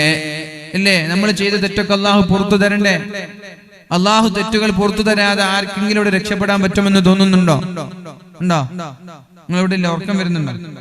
രാവിലെ എണീറ്റത് മുതൽ കാണുന്നത് ഹറാം, കേൾക്കുന്നത് ഹറാം, പ്രവർത്തിക്കുന്നതും ഹറാം. ഇങ്ങനെ 6000 തെറ്റ് ചെയ്യുന്ന നമ്മൾ എങ്ങനെയാണ് നാളെ രക്ഷപ്പെടുക? ഒരു സ്വലാത്തിന് അല്ലാഹു 10 ദോഷങ്ങളാണ് പുറത്തു തരുന്നത്. 60 തെറ്റിപ്പ് പുറത്തു തന്ന് കഴിഞ്ഞു, അതിൽ സംശയമില്ല. അപ്പൊ 100 സ്വലാത്ത് ഒരാൾ ചൊല്ലിയാലോ എത്ര തെറ്റ് പുറത്തുവരും? എത്ര തെറ്റ് പുറത്തുവരും? 1000 തെറ്റ് പുറത്തുവരും. പല രീതിയിലുള്ള ദോഷങ്ങളുണ്ടെന്നാണ്, പല രീതിയിലുള്ള തെറ്റുകളുണ്ട്. ചില തെറ്റുകൾ സ്വലാത്ത് ചൊല്ലിയാലാണ് പുറത്തു തരിക. ചില തെറ്റുകൾ പുറത്തു തരുന്നത് സ്വതക്ക കൊടുക്കുമ്പോഴാണ്. ചില തെറ്റുകൾ പുറത്തു തരുന്നത് ഹജ്ജ് ചെയ്യുമ്പോഴാണ്. ചില തെറ്റുകൾ ഉംറ, ചില തെറ്റുകൾ നിസ്കരിക്കുമ്പോൾ. ഇങ്ങനെയൊക്കെ ഓരോ തെറ്റുകൾ ഓരോ രീതിയിലാണ് പൊറുക്കപ്പെടുക. എന്നാൽ ഹജ്ജ് കൊണ്ടോ ഉംറ കൊണ്ടോ സ്വതക്ക കൊണ്ടോ നോമ്പ് കൊണ്ടോ സക്കാത്ത് കൊണ്ടോ നിസ്കാരം കൊണ്ടോ അല്ലാഹു പുറത്തു തരാത്തൊരു പാപമുണ്ട്. പിന്നെങ്ങനെയാ പാപം പുറത്തു കിട്ടുക? എങ്ങനെയാ? റമദാന الهموم في طلب المعيشة الهموم في طلب المعيشة ജോലി ചെയ്യുമ്പോഴുണ്ടാകുന്ന വിഷമം, ബിസിനസ് നടത്തുമ്പോഴുണ്ടാകുന്ന ടെൻഷൻ ഇല്ലേ? ബിസിനസ് ഉണ്ടാകുമ്പോൾ ടെൻഷൻ ഇല്ലേ? നമ്മളൊക്കെ വിചാരിക്കാർക്ക് വലിയ സുഖമാണ്. ബിസിനസ്സുകാർക്ക് ഏറ്റവും കൂടുതൽ ടെൻഷൻ ഉണ്ടാവുക വലിയ പൈസ കൂടുന്നതിനനുസരിച്ച് ടെൻഷൻ കൂടും. പൈസ കൂടുന്നതിനനുസരിച്ച് ടെൻഷൻ കൂടും. പിന്നെ ഒരാൾക്ക് മാഷാ അല്ലാഹ് എനിക്കൊരു 5-6 ലക്ഷം മാസത്തിൽ വരുമാനമുണ്ട്, ഇനി എനിക്ക് കൂടുതലൊന്നും വേണ്ട, ഇതന്നെ നിലനിന്നാൽ മതി, അവർക്കൊരു ടെൻഷൻ ഉണ്ടാവില്ല. അവർക്ക് ഉള്ളതിൽ തൃപ്തിയുണ്ട്. പിന്നെ നമ്മളിങ്ങനെ കൂട്ടാണ്, ഇനിയും കൂടട്ടെ എന്ന് വിശ്രമമില്ലാതെ ഓടാണ്. ഇത്തരം ആളുകൾക്ക് ടെൻഷൻ കൂടിക്കൊണ്ടേയിരിക്കും. അപ്പൊ ഈ ടെൻഷനുകൾ, രാവിലെ എണീറ്റ് കൂലിപ്പണിക്ക് പോകണം, ശക്തമായ ചുട്ടുപൊള്ളുന്ന ഈ വെയിലത്ത് പിക്കാക്സും കൈക്കോട്ടും എടുത്ത് നമ്മുടെ പാടങ്ങളും പറമ്പുകളും വെട്ടണം. അല്ലേ? നമ്മൾ വിചാരിക്കുന്നത് ഒരു ക്ഷീണാണ്. 2 നിലയും 3 നിലയും 10 നിലയൊക്കെയുള്ള ബിൽഡിങ്ങിന്റെ മുകളിൽ കയറി പെയിന്റ് അടിക്കണം, ടേപ്പ് ചെയ്യണം. വലിയ റിസ്ക് അല്ലേ? റിസ്ക് തന്നെയാണ്. പക്ഷേ നമ്മുടെ കുടുംബത്തെ, നമ്മുടെ നാട്ടുകാരെ, നമ്മുടെ മക്കളെ വളർത്താനും പോറ്റി വളർത്താനും വേണ്ടി അധ്വാനിക്കുന്ന ഈ അധ്വാനത്തിൽ നമ്മൾക്കുണ്ടാകുന്ന ക്ഷീണം കാരണം, നമ്മൾക്കുണ്ടാകുന്ന ടെൻഷൻ കാരണം അല്ലാഹു ഒരുപടി ദോഷങ്ങൾ പുറത്തു തരുന്നുണ്ട് എന്ന് മുഹമ്മദുർ റസൂലുള്ളാഹ്. ഹജ്ജ് ചെയ്താൽ ഇത് പുറത്തു കിട്ടൂല, ഉംറ ചെയ്താലും പുറത്തു കിട്ടൂല, നോമ്പ് നോറ്റാലും പുറത്തു കിട്ടൂല, സ്വതക്കയിലും പുറത്തു കിട്ടൂല. ചില ദോഷങ്ങൾ പുറത്തു തരുന്നത് ജോലിയിലുള്ള ക്ഷീണമാണ്, കച്ചവടങ്ങളിലുള്ള ക്ഷീണമാണ്, മഈശത്തിന് വേണ്ടിയിട്ടുള്ള ഓട്ടങ്ങൾക്കിടയിൽ നമ്മൾക്കുണ്ടാകുന്ന പ്രശ്നങ്ങളും പ്രയാസങ്ങൾ കാരണം അല്ലാഹു ഒരുപാട് ദോഷങ്ങൾ പുറത്തു തരുമെന്ന് മുഹമ്മദുർ റസൂലുള്ളാഹ്. അപ്പൊ ഇവിടെ 6 സ്വലാത്തിന് 60 തെറ്റുകൾ പുറത്തു തന്നു. അത് മാത്രമല്ല, 6 സ്വലാത്തിന് 6 മലക്കുകളെ അല്ലാഹു നിയമിച്ചിരിക്കുകയാണ്. എല്ലാ ആളുകൾക്കും 6 മലക്കുകളെ അല്ലാഹു നിയമിച്ചിരിക്കുകയാണ്. വക്കലല്ലാഹു മലക്കൻ, ഒരു മലക്കിനെ അല്ലാഹു നിയോഗിക്കും ഒരു സ്വലാത്തിന്. എന്താണ് ആ മലക്കിന്റെ പണി? ഖിയാമത്ത് നാൾ വരെ ആ മലക്കിന്റെ പണി ഈ സ്വലാത്ത് ചൊല്ലിയ വ്യക്തിക്ക് വേണ്ടി ദുആ ചെയ്യുകയാണ്. അല്ലാഹുവേ, അയാൾക്ക് നീ പുറത്തു കൊടുക്കൂ റബ്ബേ. അതുകൊണ്ട് ഒരു സദസ്സ് കഴിയുമ്പോൾ 100 സ്വലാത്ത് ചൊല്ലിയാൽ 100 മലക്കുകളെ നിയമിക്കാൻ നമ്മൾക്ക് കഴിയും. ആ 100 മലക്കുകളും ഖിയാമത്ത് നാൾ വരെ നമ്മൾക്ക് വേണ്ടി ദുആ ചെയ്യും. ഒരു ദിവസം 100 സ്വലാത്ത് ചൊല്ലുന്ന ആളുകൾ രാത്രിയിൽ 100 സ്വലാത്ത്, രാവിലെ 100 സ്വലാത്ത്, അങ്ങനെ 200 സ്വലാത്ത് മിനിമം ചെല്ലുന്നുണ്ടെങ്കിൽ 200 മലക്കുകൾ ദിനേന അല്ലാഹു നമ്മൾക്ക് വേണ്ടി നിയോഗിക്കുകയാണ്. ആ മലക്കുകൾ ഖിയാമത്ത് നാൾ വരെ നമ്മൾക്ക് പാപങ്ങൾ പുറത്തു തരാൻ വേണ്ടി അല്ലാഹുവിനോട് ദുആ ചെയ്യുകയാണ്. ഈ മലക്കുകളുടെ പണി. അതുകൊണ്ട് ഒരുപാട് മലക്കുകളെ ഉണ്ടാക്കിക്കോളൂ. ഖിയാമത്ത് നാൾ വരെ മരിച്ച് ഖബറിൽ കിടന്നാലും നമ്മൾക്ക് വേണ്ടി ദുആ ചെയ്യാൻ ഒരുപാട് മലക്കുകളെ നിയോഗിച്ചോളൂ. അല്ലാഹു നമ്മുടെ പാപങ്ങളൊക്കെ പുറത്തു തരട്ടെ. അല്ലാഹു നമ്മൾക്ക് മാപ്പ് നൽകട്ടെ. അതുകൊണ്ട് ഫഅഫു വസ്ഫഹു, നിങ്ങൾ മാപ്പ് നൽകണം, വിട്ടുവീഴ്ച ചെയ്യണം. അലാ തുഹിബ്ബൂന അൻ യഗ്ഫിറല്ലാഹു ലക്കും, അല്ലാഹു നിങ്ങൾക്ക് പുറത്തു തരാൻ നിങ്ങൾ ഇഷ്ടപ്പെടുന്നില്ലയോ? അല്ലാഹു നിങ്ങൾക്ക് മാപ്പ് നൽകണമെന്ന് നിങ്ങൾ ആഗ്രഹിക്കുന്നില്ലയോ? അല്ലാഹു മാപ്പ് നൽകണമെന്ന് ആഗ്രഹിക്കുന്നുണ്ടെങ്കിൽ നിങ്ങൾ ജനങ്ങൾക്കും മാപ്പ് നൽകണമെന്ന് മുഹമ്മദുർ റസൂലുള്ളാഹ്. അല്ലാഹുവിന്റെ ഹബീബ് പഠിപ്പിച്ച മനോഹരമായ ഒരു ഹദീസാണിത്. റസൂലുള്ളാഹി സ്വല്ലല്ലാഹു അലൈഹി വസല്ലമ തങ്ങൾ പഠിപ്പിച്ചാൽ ആ ഹബീബ് പറഞ്ഞത് നുണയല്ല എന്നറിയാം. ഇത് യാഥാർത്ഥ്യമാണ് എന്ന് നമ്മൾക്കറിയാം. പക്ഷെ നമ്മുടെ വിശ്വാസത്തിലുള്ള എന്തോ ഒരു കുറവാണ്. നമ്മളെ ഇത്തരം വിഷയങ്ങളിൽ, ഈ വിഷയങ്ങൾക്ക് നമ്മൾക്ക് താല്പര്യമില്ലാത്തത് നമ്മുടെ വിശ്വാസത്തിലുള്ള എന്തോ ഒരു കുറവാണത്. അപ്പൊ അള്ളാഹുവിന്റെ ഹബീബിനെ അങ്ങനെ അതിരറ്റ് സ്നേഹിക്കുന്ന ഹബീബ് പറഞ്ഞത്, സല്ലല്ലാഹു അലൈഹി വസല്ലമ തങ്ങൾ പറഞ്ഞത് അതുപോലെ സംഭവിക്കുമെന്ന് ഉറച്ച വിശ്വാസമുള്ള ഒരാൾക്ക് സ്വതക്ക കൊടുക്കാൻ ഒരു മടിയുണ്ടാവൂല, ചെലവഴിക്കാൻ ഒരു മടിയുണ്ടാവൂല. 1 ലക്ഷം കൊടുത്താലും 1 കോടി കൊടുത്താലും അതൊക്കെ നമ്മുടെ വരുമാനത്തിൽ കണ്ട് ആസ്വദിക്കാൻ നമ്മൾക്ക് കഴിയും. അല്ലാഹു തൗഫീഖ് നൽകട്ടെ, അല്ലാഹു നമ്മെ അനുഗ്രഹിക്കുമാറാവട്ടെ. പ്രിയമുള്ള സഹോദരങ്ങളെ, പറഞ്ഞു വരുന്നത് റസൂലുള്ളാഹി സ്വല്ലല്ലാഹു അലൈഹി വസല്ലമ തങ്ങളും മഹാന്മാരായ സ്വഹാബാക്കളും നമ്മൾക്ക് പഠിപ്പിച്ചു തന്ന രീതിയാണ്. അല്ലാഹുവിന്റെ ഹബീബ് സ്വല്ലല്ലാഹു അലൈഹി വസല്ലമ തങ്ങൾ ത്വായിഫിന്റെ മണലാരുണ്യത്തിൽ വളരെ നിഷ്ഠൂരമായി ആളുകളൊക്കെ കല്ലെറിഞ്ഞ്, കാലിലേക്കും ശരീരത്തിലേക്കും കല്ലെറിഞ്ഞ് രക്തം വാർന്നൊലിച്ചപ്പോ അല്ലാഹുവിന്റെ ഹബീബ് സ്വല്ലല്ലാഹു അലൈഹി വസല്ലം ബോധം കെട്ട് നിലത്ത് വീഴുകയുണ്ടായി. നമ്മൾക്കറിയാമത്. അബൂ ത്വാലിബ് ലോകത്തോട് ഇവിടെ പറഞ്ഞു, അബ്ദുൽ മുത്തലിബ്, ഖദീജ ബീവി, നബി തങ്ങൾക്ക് താങ്ങും തണലുമായിരുന്ന പല ആളുകളും ലോകത്തോട് വിട പറഞ്ഞപ്പോ മക്ക മുശ്രിക്കീങ്ങൾ വളരെ മോശമായി പെരുമാറാൻ തുടങ്ങിയപ്പോ ഒരു ആശ്വാസത്തിന് വേണ്ടിയാണ് ത്വായിഫിലേക്ക് ഇറങ്ങിയത്. ആ സമയത്താണ് വളരെ മുഷ്ഠൂരമായി കല്ലുകൾ എറിഞ്ഞ്, മരങ്ങൾ എറിഞ്ഞ്, കൂകി വിളിച്ച് അള്ളാഹുവിന്റെ ഹബീബിനെ നേരിട്ടത്. പക്ഷേ അള്ളാഹുവിന്റെ ഹബീബ് ബോധം കെട്ട് നിലത്ത് വീട് കണ്ണ് തുറന്നു നോക്കുമ്പോൾ ഒരു മലക്കുണ്ട്, ഹബീബിനെ കാത്തിരിക്കുന്നുണ്ട്. ആ മലക്ക് അല്ലാഹുവിന്റെ ഹബീബിനോട് ചോദിച്ചില്ലയോ, യാ റസൂലല്ലാഹ്, ഈ നാട്ടുകാർ നിങ്ങളോട് ചെയ്തത് അല്ലാഹു കണ്ടിരിക്കുകയാണ്, അല്ലാഹു അറിഞ്ഞിരിക്കുകയാണ്. ഈ നാട്ടുകാരെ എല്ലാവരെയും ഈ പർവ്വതം ഞാൻ മുകളിലേക്ക് കൊണ്ടുപോയി അവരുടെ തലയിലേക്കിട്ട് ചതച്ച് ഞാൻ കൊല്ലട്ടെയോ എന്ന് ചോദിച്ചപ്പോ റസൂലുള്ളാഹി സ്വല്ലല്ലാഹു അലൈഹി വസല്ലമ തങ്ങൾ പറഞ്ഞ മറുപടി, ഇവര് മരിച്ചിട്ട് എനിക്കെന്ത് കാര്യം, ഇവര് നശിച്ചിട്ട് എനിക്കെന്ത് കാര്യം, ഈ നാട്ടുകാരെല്ലാവരെയും പർവ്വതം കൊണ്ടുപോയി തലയിലിട്ട് ചതച്ച് ചമ്മന്തിയാക്കി, എനിക്കെന്ത് കാര്യം, അവര് മരിച്ചുപോയി, എനിക്കൊരു കാര്യമില്ലല്ലോ. ഒരാളുടെ ഞാൻ ചോദിക്കട്ടെ, നമ്മൾ ഒരാൾ ബിസിനസ്സിൽ ഉഷാറാകുമ്പോ അസൂയ വെക്കാറുണ്ട്. നമ്മൾക്കിപ്പോ ഇതിനെന്താ, അയാൾക്ക് പൈസ കിട്ടി നമുക്ക് എന്തെങ്കിലും നഷ്ടമുണ്ടോ? നമ്മൾക്ക് കുറഞ്ഞാലല്ലേ നമുക്ക് നഷ്ടമുള്ളൂ. അയാൾക്ക് ഉഷാറായിട്ട് കിട്ടിക്കോട്ടെ, നമ്മൾക്കും അതുപോലെ കിട്ടട്ടെ. അപ്പൊ നമ്മൾ മറ്റൊരാൾ വളരുന്നതിൽ നമ്മൾ അസൂയ വെച്ചിട്ടൊരു കാര്യമില്ല. ഇതേപോലെ ഇവര് മരിച്ചിട്ട് എനിക്ക് കാര്യമില്ല. മഹാനായ ജിബ്രീൽ അലൈഹിസ്സലാമിനോട് അല്ലാഹുവിന്റെ ഹബീബ് സല്ലല്ലാഹു അലൈഹി വസല്ലമ തങ്ങൾ പറഞ്ഞത്, ഇവരിൽപ്പെട്ട ഒരാൾ ഇസ്ലാമിലേക്ക് കടന്നു വന്നാൽ അതാണ് എനിക്ക് നല്ലത്. അഥവാ ഇവർ മരിച്ചാൽ എല്ലാവരും നരകത്തിലാണെന്ന് ഉറപ്പാണ്. നിങ്ങൾ ഇവരെ എല്ലാവരെയും പർവ്വതം തലയിലേക്കിട്ട് ചതച്ചു കൊന്നാൽ ഇവരെല്ലാവരും നരകത്തിലാണ് എന്നുറപ്പ് തന്നെയാണ്. എന്നാൽ ഇവരെ നിങ്ങൾ കൊല്ലാതെ വിട്ടേക്കണം, ഇവരെ നിങ്ങൾ ദ്രോഹിക്കരുത്, ഇവരെ നിങ്ങൾ ബുദ്ധിമുട്ടിക്കരുത്. അതിന് പകരം ശേഷം ഇവര് അല്ലെങ്കിൽ ഇവരുടെ മക്കളുടെ മക്കളിൽ നിന്ന് ആരെങ്കിലും ഒരാൾ സത്യം മനസ്സിലായി പരിശുദ്ധമായ ദീനിലേക്ക് കടന്നു വന്നാൽ അതല്ലേ എനിക്ക് ദുനിയാവിലും ആഖിറത്തിലും നല്ലത്. ഒരാൾ നന്നായാൽ അതല്ലേ എനിക്ക് നല്ലത്. അതുകൊണ്ട് ഇവരെ ശിക്ഷിക്കരുത്, ഇവരെ നശിപ്പിക്കരുത് എന്ന് മുഹമ്മദുർ റസൂലുള്ളാഹി സ്വല്ലല്ലാഹു അലൈഹി വസല്ലം. മറ്റൊരു സംഭവമുണ്ട്.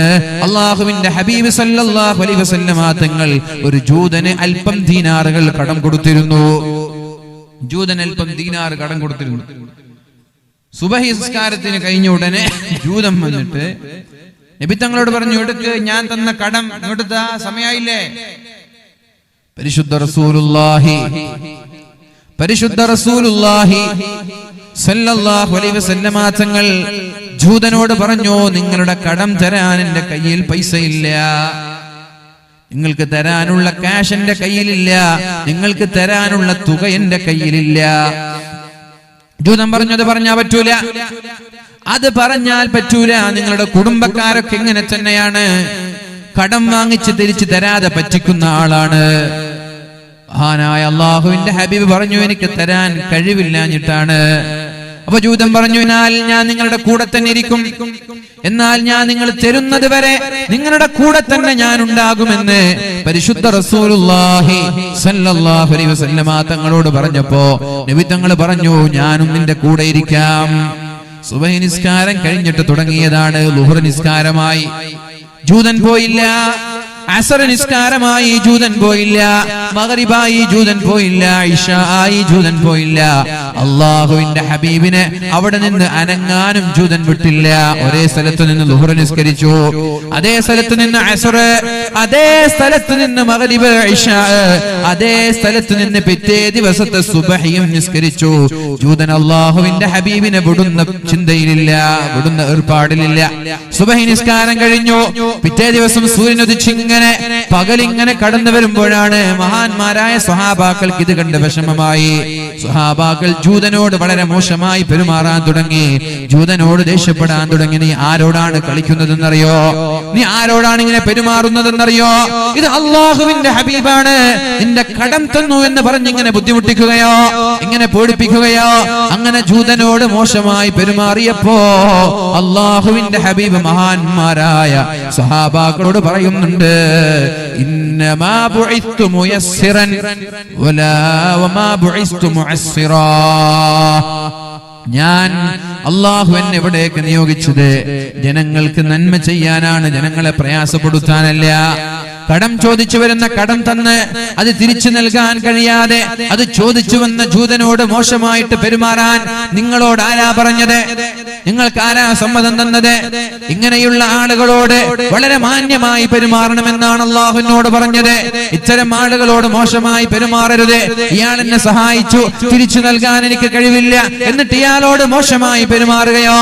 അല്ലാഹു എന്നെ ജനങ്ങളിലേക്ക് അയച്ചത് ജനങ്ങൾക്ക് എളുപ്പം നൽകാനാണ്, ജനങ്ങളെ പ്രയാസപ്പെടുത്താനല്ല. അപ്പോഴേക്കും ആ ജൂതൻ അല്ലാഹുവിന്റെ ഹബീബിന്റെ സമീപത്തേക്ക് കടന്നു വന്നിട്ട് റസൂലുള്ളാഹി സ്വല്ലല്ലാഹു അലൈഹി വസല്ലമ തങ്ങളോട് പറയുന്നുണ്ട്, അശ്ഹദു അല്ലാ ഇലാഹ ഇല്ലല്ലാഹ് വ അശ്ഹദു അന്ന മുഹമ്മദർ റസൂലുള്ളാഹ്. നബിയേ, ഞാൻ അല്ലാഹുവിനെ കൊണ്ട് അങ്ങയെ കൊണ്ട് വിശ്വസിച്ച് മുസ്ലിമാവുകയാണ്. കാരണം ഞാൻ തൗറാത്ത് ഓതിയ ആളാണ്, ഇഞ്ചീൽ ഓതിയ ആളാണ് ഞാൻ. അതിൽ നിന്ന് എനിക്ക് ഞാൻ വായിച്ചിട്ടുണ്ട് മുഹമ്മദ് ഇബ്നു അബ്ദുള്ളയുടെ മകൻ മുഹമ്മദ് വരുമെന്ന്, മക്കയിലാണ് ജനിക്കുക, മദീനയിലേക്ക് ഹിജ്റ വരുമെന്ന് ഞാൻ വായിച്ചിട്ടുണ്ട്. സ്വൽസ്വഭാവക്കാരനാണ്, ആളുകളോട് മാന്യമായി പെരുമാറുന്ന ആളാണ്, മോശത്തരങ്ങളില്ല, ദുഷ്ട സ്വഭാവങ്ങളില്ല, വളരെ മാന്യതയുള്ള ആളാണ് എന്നുള്ള നിങ്ങളുടെ വിശേഷണങ്ങളൊക്കെ ഞാൻ വായിച്ചിട്ടുണ്ട്. ആ വിശേഷണം നിങ്ങളിൽ ഉണ്ടോ എന്നറിയാനാണ് നിങ്ങളുടെ കൂടെ ഒരു ദിവസം ഞാൻ നിന്നത്. എന്റെ സമ്പാദ്യങ്ങൾ മുഴുവനും ഞാൻ ഇസ്ലാമിന് വേണ്ടി സംഭാവന ചെയ്യുകയാണ്. എനിക്ക് നിങ്ങൾ കടം തിരിച്ചു തരേണ്ട. ഞാൻ എന്റെ ജീവിതത്തിൽ സമ്പാദിച്ച എല്ലാ സമ്പാദ്യങ്ങളും ദീനിന് വേണ്ടി, ഇസ്ലാമിന് വേണ്ടി ഞാൻ സംഭാവന ചെയ്യുകയാണ് എന്ന് പറഞ്ഞ് ഇസ്ലാമിലേക്ക് കടന്നു വന്നത് അല്ലാഹുവിന്റെ ഹബീബിന്റെ മഹിതമായ ഉത്തമമായ സ്വഭാവം കൊണ്ടല്ലയോ? അല്ലയോ? ഉത്തമമായ സ്വഭാവം കൊണ്ടല്ലയോ? നേരെ മറിച്ച് എന്റെ അടുത്ത് കടം തരാനില്ല, മര്യാദയ്ക്ക് സ്ഥലം വിട്ടോ എന്ന് പറഞ്ഞ് കൊട്ടേഷൻ ഇടുകയാണ് ചെയ്തിരുന്നതെങ്കിൽ ആ മനുഷ്യൻ അല്ലാഹുവിന്റെ ഹബീബിന്റെ ശത്രുവായി മാറുകയല്ലേ ഉണ്ടാവുക? അല്ലാഹുവിന്റെ ഹബീബിന്റെ കൊടിയ ശത്രുവായി മാറുകയല്ലേ സംഭവിക്കുക? അതിന് പകരം മുസ്ലിമായി ഹബീബിന്റെ കൂട്ടുകാരനായി മാറിയത്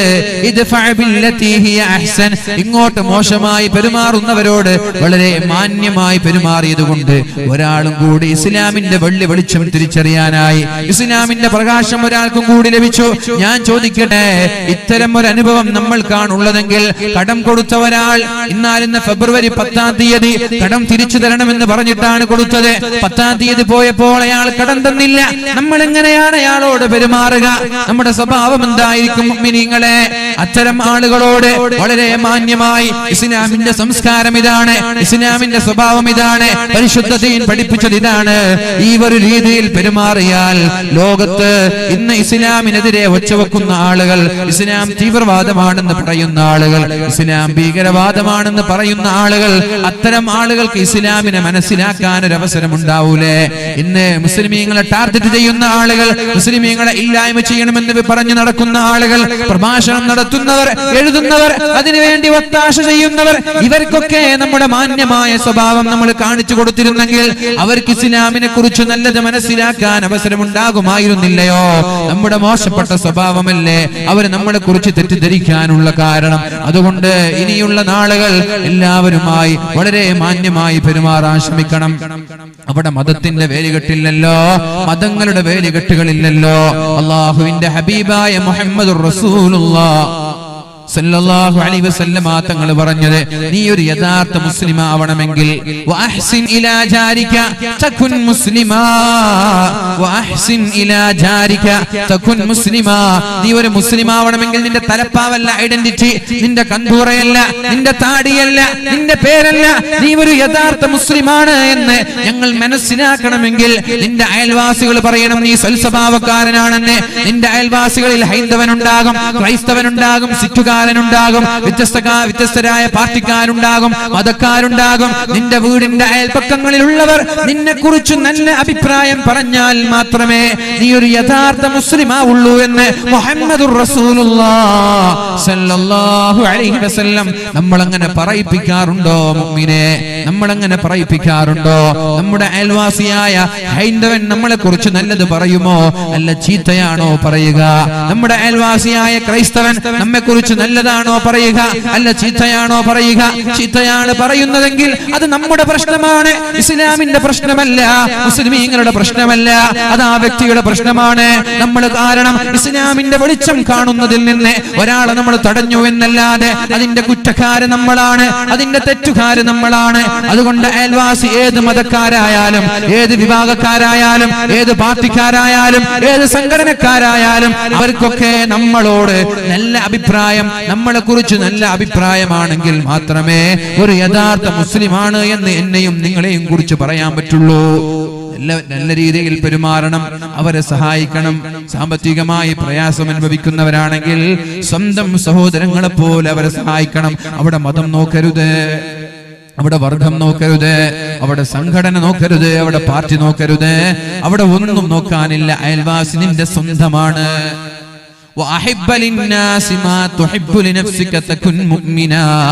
നീ ഒരു യഥാർത്ഥ മുഅ്മിനാവണമെങ്കിൽ, യഥാർത്ഥ സത്യവിശ്വാസിയാവണമെങ്കിൽ നീ എന്തൊക്കെയാണോ ആഗ്രഹിക്കുന്നത് അത് മറ്റുള്ളവർക്കും ഉണ്ടാകണമെന്ന് നീ ആഗ്രഹിക്കണം. നിന്റെ വീട്ടിലേക്ക് ഒരു വണ്ടി കയറാനുള്ള വഴി വേണമെന്ന് നീ ആഗ്രഹിക്കുന്നുണ്ടെങ്കിൽ നിന്റെ അയൽവാസിക്കും അതുപോലെ വഴി വേണമെന്ന് നിന്റെ മനസ്സിലുണ്ടാവണം.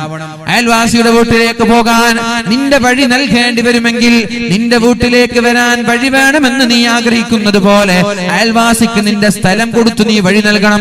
എന്നാലേ നീ യഥാർത്ഥ സത്യവിശ്വാസിയാവുകയുള്ളൂ, ഒരു മുഅ്മിനാവുകയുള്ളൂ എന്ന് മുഹമ്മദുർ റസൂലുള്ളാഹി. നമ്മളൊക്കെ മുഅ്മിനാണോ? ഇങ്ങനെയാണെങ്കിൽ നമ്മളൊക്കെ മുഅ്മിനാകുമോ? നമ്മളൊക്കെ മുഅ്മിനാകുമോ? സഹോദരങ്ങളെ, സഹോദരിമാരെ, വഴി നൽകാതെ മയ്യിത്ത് കട്ടിൽ പോലും ഒരു ചുമരിലേക്ക് ഏണിവെച്ച് കോണിവെച്ച് ഇതേപോലെയുള്ളൊരു ബൗണ്ടറിയുടെ മുകളിലേക്ക് മയ്യിത്ത് കട്ടിൽ കോണിവെച്ച് കയറി വീട്ടിലേക്ക് കൊണ്ടുപോയി ജനാസ കൊണ്ടുപോയ രംഗം പത്രങ്ങളിൽ നിന്ന് വായിച്ചവരാണ് നമ്മൾ.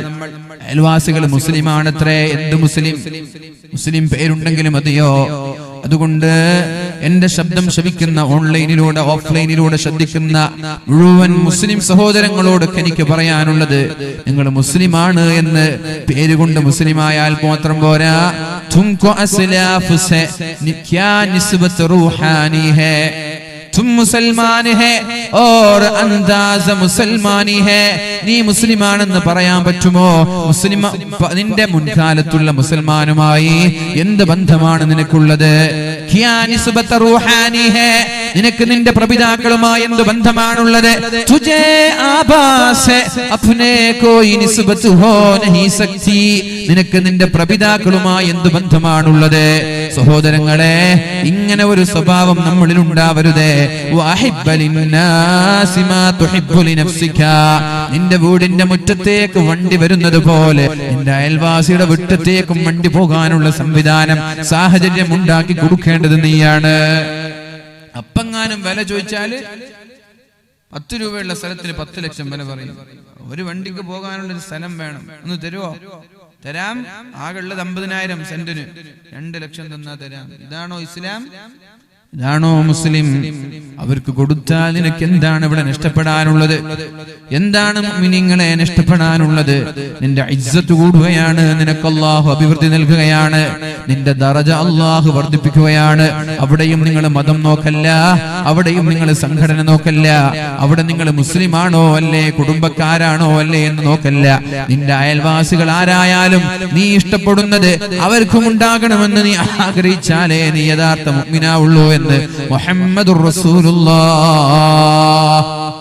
ഇതാണ് ഇസ്ലാം. മഹാനായ അബ്ദുല്ലാഹി ഇബ്നു മസ്ഊദ് റളിയല്ലാഹു അൻഹു, അബ്ദുല്ലാഹി ഇബ്നു മസ്ഊദ് റളിയല്ലാഹു അൻഹു അദ്ദേഹം കച്ചവടം എന്തോ ഒരു വസ്തു വാങ്ങാൻ, വീട്ടിലേക്ക് ആവശ്യമുള്ള എന്തോ ഒരു വസ്തു വാങ്ങാൻ വേണ്ടി അങ്ങാടിയിലേക്ക് വന്നതാണ്. തലപ്പാവിന്റെ അടിയിൽ അല്പം ദീനാറുകൾ വെച്ചിരുന്നു. തലപ്പാവിന്റെ അടിയിൽ അല്പം ദീനാറുകൾ വെച്ചിരുന്നു.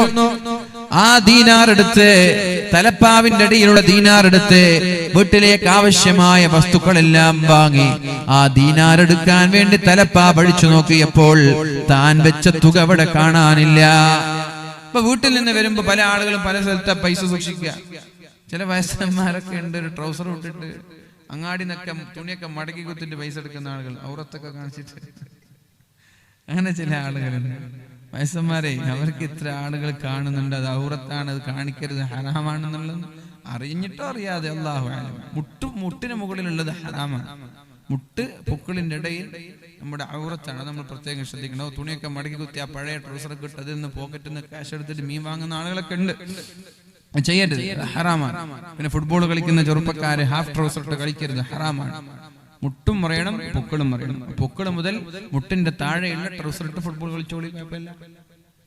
ഹാഫ് ട്രൗസർ ഇട്ട് കളിക്കരുത്, ഹറാമാണ്. എത്ര ആളുകളെ തൊട കാണുന്നുണ്ട്. അതൊക്കെ നിങ്ങൾക്ക് അതിന്റെ ശിക്ഷ കിട്ടുക. 10 ആളുകൾ 11 ആള് 22 ആള് കളിക്കുമ്പോ 21 ആള് നിന്റെ തൊട കാണുന്നവനാണ്. 22 പേരുടെയും ഹറാം നിങ്ങൾക്ക് കിട്ടും. അപ്പൊ അത് ഔറത്ത് വളരെ കാര്യമായി സൂക്ഷിക്കേണ്ട ഒരു വിഷയമാണ്. ഔറത്ത് വെളിവാക്കി നമ്മൾ കളിക്കരുത്. അപ്പൊ മഹാനായ അബ്ദുല്ലാഹി ഇബ്നു മസ്ഊദ് റളിയല്ലാഹു അൻഹു പൈസ സൂക്ഷിച്ചത് ഇവിടെയാണ്, തലപ്പാവിന്റെ അടിയിലാണ്. തലപ്പാവ് എടുത്തു, പൈസ കാണുന്നില്ല. അദ്ദേഹം പറഞ്ഞു, വല്ലാഹി, അല്ലാഹുവാണേ സത്യം, ഞാൻ വരുമ്പോൾ ഈ തുക എന്റെ തലപ്പാവിന്റെ താഴെ വെച്ചിട്ടാണ് ഞാൻ വന്നത്, ഇപ്പോൾ കാണാനില്ല. ആരോ മോഷ്ടിച്ചു കൊണ്ടുപോയി എന്ന് മഹാനായ അബ്ദുല്ലാഹി ഇബ്നു മസ്ഊദ് റളിയല്ലാഹു അൻഹു പറഞ്ഞപ്പോ, അബ്ദുല്ലാഹി ഇബ്നു മസ്ഊദ് തങ്ങൾ ആരാ? നബി തങ്ങൾക്ക് ഖുർആൻ ഓതി കൊടുത്തിരുന്ന ആളാണ്. നബി തങ്ങൾക്ക് ഖുർആൻ ഓതാൻ പറയും, ഓതി കൊടുക്കുമ്പോൾ അല്ലാഹുവിന്റെ ഹബീബ് കണ്ണ് നിറയെ കരയുമായിരുന്നു. ഖുർആൻ ഇങ്ങനെ ഓതി കൊടുക്കാൻ പറഞ്ഞു. അപ്പൊ അബ്ദുല്ലാഹി ഇബ്നു മസ്ഊദ് തങ്ങൾ ചോദിച്ചു, യാ റസൂലല്ലാഹ്, ഞാൻ നിങ്ങൾക്ക് ഓതി തരാനാണോ നിങ്ങൾ പറയുന്നത്? നിങ്ങൾക്കല്ലേ ഖുർആൻ ഇറങ്ങിയത്, നിങ്ങൾക്കല്ലേ ഖുർആൻ ഇറങ്ങിയത്, എന്നിട്ട് ഞാൻ നിങ്ങൾക്ക് ഓതി തരാനാണോ നിങ്ങൾ പറയുന്നത്? അതെ, ഞാൻ കേൾക്കട്ടെ ഇബ്നു മസ്ഊദ്, ഞാൻ കേൾക്കട്ടെ ഇബ്നു മസ്ഊദ്. ഇബ്നു മസ്ഊദ് തങ്ങൾ വളരെ മനോഹരമായി ഓതാൻ തുടങ്ങിയപ്പോ മഹാനായ പരിശുദ്ധ റസൂലുള്ളാഹി സ്വല്ലല്ലാഹു അലൈഹി വസല്ലം ഇസ്തഖിം കമാ ഉമിർത എന്നുള്ളൊരു ആയത്ത് വന്നപ്പോ അല്ലാഹുവിന്റെ ഹബീബ് കരഞ്ഞ് കരഞ്ഞ് കരഞ്ഞ് കണ്ണിൽ നിന്ന് കണ്ണുനീർ തുള്ളികൾ ധാരധാരയായി ഒഴുകിയതൊക്കെ നമ്മൾക്ക് കാണാൻ സാധിക്കും. അതുകൊണ്ട് പ്രിയമുള്ള മുഅ്മിനേ, ഈ അബ്ദുല്ലാഹി ഇബ്നു മസ്ഊദ് റളിയല്ലാഹു അൻഹു അല്ലാഹുവിന്റെ ഹബീബ് സ്വർഗ്ഗക്കാരനാണെന്ന് സന്തോഷ വാർത്ത അറിയിച്ച മഹാനുകൂടിയാണ്. ഈ കാല് സ്വർഗ്ഗത്തിലേക്കുള്ള കാലാണ് എന്ന് ഇതിന് തത്തുല്യമായ ഒരു ഹദീസ് അല്ലാഹുവിന്റെ ഹബീബ് പറഞ്ഞിട്ടുണ്ട്. ഈ അബ്ദുല്ലാഹി ഇബ്നു മസ്ഊദ് തങ്ങളുടെ ക്യാഷ് ആരോ മോഷ്ടിച്ചു എന്നറിഞ്ഞപ്പോൾ കൂടെയുള്ള ആളുകൾ ദുആ ചെയ്തു, അല്ലാഹുമ്മ ഖ്തഅ യദസ്സാരിഖില്ലദീ അഖദഹാ, അല്ലാഹുവേ, ആ മോഷ്ടാവിന്റെ കൈ നീ മുറിച്ചു കളയണേ അല്ലാഹ്, കൈ നീ പൊളിച്ചു കളയണേ അല്ലാഹ്, മോഷ്ടാവിന്റെ കൈ നീ പൊളിച്ചു കളയണേ റബ്ബേ. കൂടെയുള്ള ആളുകളെല്ലാം ദുആ ചെയ്തു. അല്ലാഹുവിന്റെ ഹബീബിന്റെ പ്രിയപ്പെട്ട ശിഷ്യനായ ഇബ്നു മസ്ഊദിന്റെ ക്യാഷ് മോഷ്ടിക്കുകയോ, ജുമഅക്ക് ഖതീബ് പള്ളിയിലേക്ക് പോകുമ്പോൾ ഫോൺ മോഷ്ടിക്കുന്ന ആളുകളുണ്ട്, ഇല്ലേ? ഇല്ലേ? ജുമഅക്ക് ഉസ്താദും ഖതീബൊക്കെ പള്ളിയിൽ പോയി നിസ്കരിക്കുമ്പോൾ ഉസ്താദിന്റെ റൂം കുത്തി തുറന്നിട്ട് ലാപ്ടോപ്പ്, മൊബൈൽ, പേഴ്സ്, പൈസ മോഷ്ടിച്ചു കൊണ്ടുപോകുന്ന ആളുകളില്ലേ? അതുപോലെ മക്കാമിലെ ഭണ്ഡാരപ്പട്ടി കുത്തി തുറന്ന് അതിൽ നിന്ന് മോഷ്ടിക്കുന്ന ആളുകളില്ലേ? ഇവർക്കൊക്കെ എന്ത് ദീന് അല്ലെ? എടുത്തിട്ട് നമ്മളെ പള്ളി, എൻ്റെ നാട്ടിലൊരു പള്ളി, എൻ്റെ നാടെന്ന് വെച്ചാൽ ചെറിയൊരു നാടാണ്, 30 വീടുള്ളൂ. അപ്പോൾ അതിൽ 10 വീട്ടുകാരൊരു ആവറേജ് ആളുകളാണ്. അതിൻ്റെ പുനർനിർമ്മാണം മദ്രസ പള്ളിയുടെ ഒക്കെ പഴയ 250 വർഷം പഴക്കമുള്ള പള്ളി, ഒരു 30 വർഷം പഴക്കമുള്ള മദ്രസൊക്കെയാണ്. അപ്പോൾ അതിങ്ങനെ പുതുക്കി പണിയുമ്പോൾ നമ്മൾ എവിടുന്ന കുറച്ച് പൈസക്ക് പണിയെടുക്കുന്ന ആളെന്നല്ല നോക്കുക. ഒരു ബംഗാളിയെ കൊണ്ടുവന്നു. ബംഗാളിയോട് പറഞ്ഞു, ഈ മസ്ജിദ് ഹേ പള്ളി എന്നൊക്കെ പറഞ്ഞിട്ട് പറഞ്ഞു, പൈസ കൊടുക്കണേന്ന് പറഞ്ഞു. അപ്പോൾ കൂടെയുള്ള ഒരാൾ ചോദിക്കുകയാണ്, രാവിലെ മുതൽ വൈകുന്നേരം വരെ ജോലി എടുത്തിട്ട് ളുഹർ ബാങ്ക് കൊടുക്കുമ്പോൾ പള്ളിക്ക് വന്നിട്ടില്ല, അസ്ർ ബാങ്ക് കൊടുക്കുമ്പോൾ പള്ളിക്ക് വന്നിട്ടില്ല, നിസ്കരിക്കാത്ത ഈ ബംഗാളിയോട് നീ അള്ളാന്റെ പള്ളിക്ക് ഓർക്കണം എന്ന് പറഞ്ഞവർ കുറച്ച് തരുമെന്ന്. അങ്ങനെ അള്ളാന്റെ സ്നേഹമുള്ളതാണെങ്കിൽ പള്ളിക്ക് വരൂലേ? ഈ നിസ്കരിക്കാത്തവരോട് അള്ളാന്റെ പള്ളിയാണ് ഓർക്കണം എന്ന് പറഞ്ഞാൽ ഇവർക്ക് എന്തല്ല, ഇവർക്കെന്ത് പള്ളി? ഇവർ ബിസിനസ്, ഇവരുടെ കച്ചവടം, ഇവരുടെ ജോലി, അത്രയും കുറച്ചും അള്ളാഹിനോട് സ്നേഹമുണ്ട് എങ്കിൽ പള്ളിക്ക് നിസ്കരിക്കാൻ വരൂലേ? അതേപോലെ നമ്മൾ അള്ളാഹുവിന്റെ ഇഷ്ടക്കാരനായ മഹാനായ അബ്ദുല്ലാഹി ഇബ്നു മസ്ഊദ് തങ്ങളുടെ സമ്പത്ത് മോഷ്ടിച്ച ആളുകളുടെ കൈ മുറിയാനും കൈ പൊളിയാനും കൈ പൊട്ടാനും വേണ്ടി കൂടെയുള്ള ആളുകൾ ദുആ ചെയ്തു. അല്ലാഹുമ്മ ഫഅൽഹു ബിഹി കദാ, അല്ലാഹു അവരെ നശിപ്പിക്കണേ റബ്ബേ എന്നൊക്കെ ദുആ ചെയ്തു. അപ്പോൾ മഹാനായ അബ്ദുല്ലാഹി ഇബ്നു മസ്ഊദ് തങ്ങൾ ദുആ ചെയ്യാൻ തുടങ്ങി. അല്ലാഹുമ്മ ഇൻ കാന ഹമലഹു അലാ അഖ്ദിഹാ ഹാജ, അല്ലാഹുവേ എന്റെ തലപ്പാവിന്റെ അകത്ത് ഞാൻ സൂക്ഷിച്ച ഈ ക്യാഷ് മോഷ്ടിച്ച മോഷ്ടാവിന് ആവശ്യമുണ്ടെങ്കിൽ അല്ലാഹുവേ അതിൽ നീ ബറക്കത്ത് കൊടുക്കണേ അല്ലാ. കൊണ്ടുപോയ പൈസ തലപ്പാന്ന് മോഷ്ടിച്ചില്ലേ, അയാൾക്ക് നീ ബറക്കത്ത് കൊടുക്കുക, എന്റെ കട്ടുകൊണ്ട് പോയ കാശിൽ ബറക്കത്ത് കൊടുക്കുക. എന്നാൽ ഇനി അയാള് മോഷ്ടിച്ചത് ആവശ്യമുണ്ടായിട്ടൊന്നുമില്ല. ഞാൻ പറഞ്ഞ പോലെ ജുമാ നിസ്കരിക്കുമ്പോ അള്ളാനെ വെല്ലുവിളിച്ചിട്ട് പള്ളി ഉസ്താദുമാരെ ലാപ്ടോപ്പും മൊബൈലും കട്ടുകൊണ്ടു പോകുന്ന വെല്ലുവിളിച്ചിട്ട് ധിക്കാരത്തോടെ ചെയ്തതാണെങ്കിൽ, ധിക്കാരത്തോടെ ചെയ്യാണെങ്കിൽ എന്തായിരിക്കും നമ്മൾ ദുആ ചെയ്യാ? എന്താ ദുആ ചെയ്യാ? എന്നാ പിന്നെ കൈ പൊളിച്ചോട്ടെ അല്ലേ? ആവശ്യത്തിനാണെങ്കിൽ ബർക്കത്ത്, അള്ളാഹുള്ള ധിക്കാരത്തിനാണെങ്കിൽ കൈ പൊളിച്ചോട്ടെ. അങ്ങനല്ല ഉപരി ദുആ ചെയ്തത്. وإن كان حملته جراءة على الذنب فاجعلها آخر ذنوبه, അല്ലാഹുവേ ഇത് അയാളുടെ അവസാനത്തെ തെറ്റാക്കണേ അല്ലാ. ഇനി ഒരു തവണ തെറ്റ് ചെയ്യാൻ നീ അയാൾക്ക് അവസരം നൽകല്ലേ റബ്ബേ. എത്ര മനോഹരാണ്. ഇതാണ് സ്വൽസ്വഭാവത്തിന്റെ ലക്ഷണം. നമ്മുടെ പൊന്ന് അലക്കാൻ വേണ്ടി സ്വർണം ഊരി വെച്ച് ഒരു സഹോദരി പറഞ്ഞത് ഞാൻ ഓർക്കുകയാണ്. ഡ്രസ്സ് അലക്കുമ്പോ വാഷ് ചെയ്യുമ്പോ പഴയ കല്ലിൽ ഇങ്ങനെ അലക്കുമ്പോ വള കൊണ്ടിട്ട് തേയ്മാനം സംഭവിക്കൂലേ? അപ്പൊ ആ തേയ്മാനം സംഭവിക്കാതിരിക്കാൻ വേണ്ടി കയ്യിലുള്ള വള അലക്കുന്ന കല്ലിൽ വെച്ച് ഊരി വെച്ച് ഡ്രസ്സ് ഇങ്ങനെ വാഷ് ചെയ്തു. ഡ്രസ്സ് വാഷ് ചെയ്തിട്ട് അത് എടുക്കാൻ മറന്നുപോയി. വെളുക്കാൻ തേച്ചത് പാണ്ടായതുപോലെ ഒരു ചെറിയൊരു ഗ്രാം തേയ്മാനം സംഭവിക്കുന്നതിനെ പേടിച്ചിട്ട് വെച്ചതാണ്. പിറ്റേ ദിവസം പോകുമ്പോ ഇവിടെ വള തന്നെ ഇല്ല. വള പോയി. ചെറിയൊരു കഞ്ചൂസ് കാണിച്ചതാണ്, കഞ്ചൂസ് തരം കാണിച്ചതാണ്. കൊണ്ട് രണ്ട് പിശുക്കന്മാർ ഒരു വീട്ടിൽ കൂടി. എത്ര 2 പിശുക്കന്മാർ, ലോക പിശുക്കന്മാർ ഒരു വീട്ടിൽ കൂടി. ഇതുപോലെ വീട് രാത്രിയാണ്. 2 പിശുക്കന്മാർ സംസാരിക്കാൻ വേണ്ടി കൂടിയപ്പോ എന്തായി? മഹാപിശുക്കൻ ലൈറ്റ് ഓഫ് ചെയ്തു. നമ്മൾ രാത്രി സംസാരിക്കുമ്പോൾ ലൈറ്റിന്റെ ആവശ്യം എന്താ? ആ പൈസ നമ്മൾ കുറച്ച് ലാഭിച്ചുകൂടെ? പൈസന്റെ ആവശ്യം, ലൈറ്റിന്റെ ആവശ്യമില്ലല്ലോ. അങ്ങനെ ഇരുട്ടത്ത് കുറെ സംസാരിച്ചപ്പോ എന്തോ ഒരു ആവശ്യത്തിന് ലൈറ്റ് ഇടാൻ വേണ്ടി തീരുമാനിച്ചോ മറ്റേ പിശുക്കൻ ലൈറ്റ് ഇടല്ല. അതെന്തേന്ന് ചോദിച്ചു. അല്ല, നമ്മൾ ഇരുട്ടത്ത് സംസാരിക്കുമ്പോ കുപ്പായത്തിന്റെ തുണിയുടെ ആവശ്യമില്ലല്ലോ, ഞാനതങ്ങോട്ട് മാറ്റി വെച്ചു, തേയ്മാനം സംഭവിച്ചു പോകണ്ടെന്ന് വിചാരിച്ചിട്ട്. അതേപോലെ ഇങ്ങനെയൊക്കെ പിശുക്കന്മാരുണ്ടാകും. ഇവിടെ ചെറിയൊരു ഗ്രാം തേയ്മാനം സംഭവിക്കുന്നതിനെ പേടിച്ചു വെച്ചതാണ്. അത് അള്ളാഹ് കൊണ്ടുപോയി, ആരോ കൊണ്ടുപോയി. അങ്ങനെ കൊണ്ടുപോയ വിഷമം പറഞ്ഞപ്പോ ഞാൻ പറഞ്ഞ സഹോദരിയോട്, എന്തായാലും പോയില്ലേ, അത് സ്വതക്കയായിട്ട് കൂട്ടിയേക്ക്. അപ്പൊ സഹോദരി പറയാണ്, അത് കിട്ടുകയാണെങ്കിൽ കിട്ടട്ടെ, കിട്ടില്ലെങ്കിൽ സ്വതക്കായിക്കോട്ടെ. അപ്പൊ ഇങ്ങനെയൊക്കെയാ, നമ്മളിങ്ങനെയൊക്കെയാണ്. കിട്ടുകയാണെങ്കിൽ എനിക്ക് കിട്ടിക്കോട്ടെ, കിട്ടുന്നില്ല എന്നുണ്ടെങ്കിൽ അതൊക്കെ ആയിക്കോട്ടെ. അപ്പൊ അങ്ങനെയല്ല മഹാനായ അബ്ദുല്ലാഹി ഇബ്നു മസ്ഊദ് റളിയല്ലാഹു അൻഹു ദുആ ചെയ്തത്, വഇൻ കാന ഹമലതുഹു ജറാഅതൻ അല الذنب ഫജഅൽഹാ ആഖിറ ദംബിഹി. അല്ലാഹുവേ യാ ആഖിറ ദുനൂബിഹി, അല്ലാഹുവേ ഇയാളെ നിന്നോടുള്ള ധിക്കാരത്തോടെ നിന്നെ വെല്ലുവിളിച്ച് സ്ഥിരം ചെയ്യുന്ന സ്ഥിരം പല്ലവിയാണെങ്കിൽ ഇനി ഒരു തവണ ആവർത്തിക്കാൻ അവസരം നൽകരുത്. ഇത് അയാളുടെ അവസാനത്തെ തെറ്റാക്കി അതിൽ നിന്ന് തൗബ ചെയ്ത് നന്നാവാൻ നീ അയാൾക്ക് അവസരം നൽകണേ അല്ലാ. ആവശ്യത്തിന് വേണ്ടി എടുത്തതാണെങ്കിൽ അതിൽ നീ ബറക്കത്ത് ചെയ്യണേ അല്ലാ. ഇതായിരിക്കണം ഒരു മുഅ്മിനിന്റെ യഥാർത്ഥ മുഅ്മിനിന്റെ ലക്ഷണം. ഇതാണ്. 1, 2, 3 സംഭവം കൂടി പറഞ്ഞ് ഞാൻ എന്റെ വാക്കുകൾ ഉപസംഹരിക്കുകയാണ്.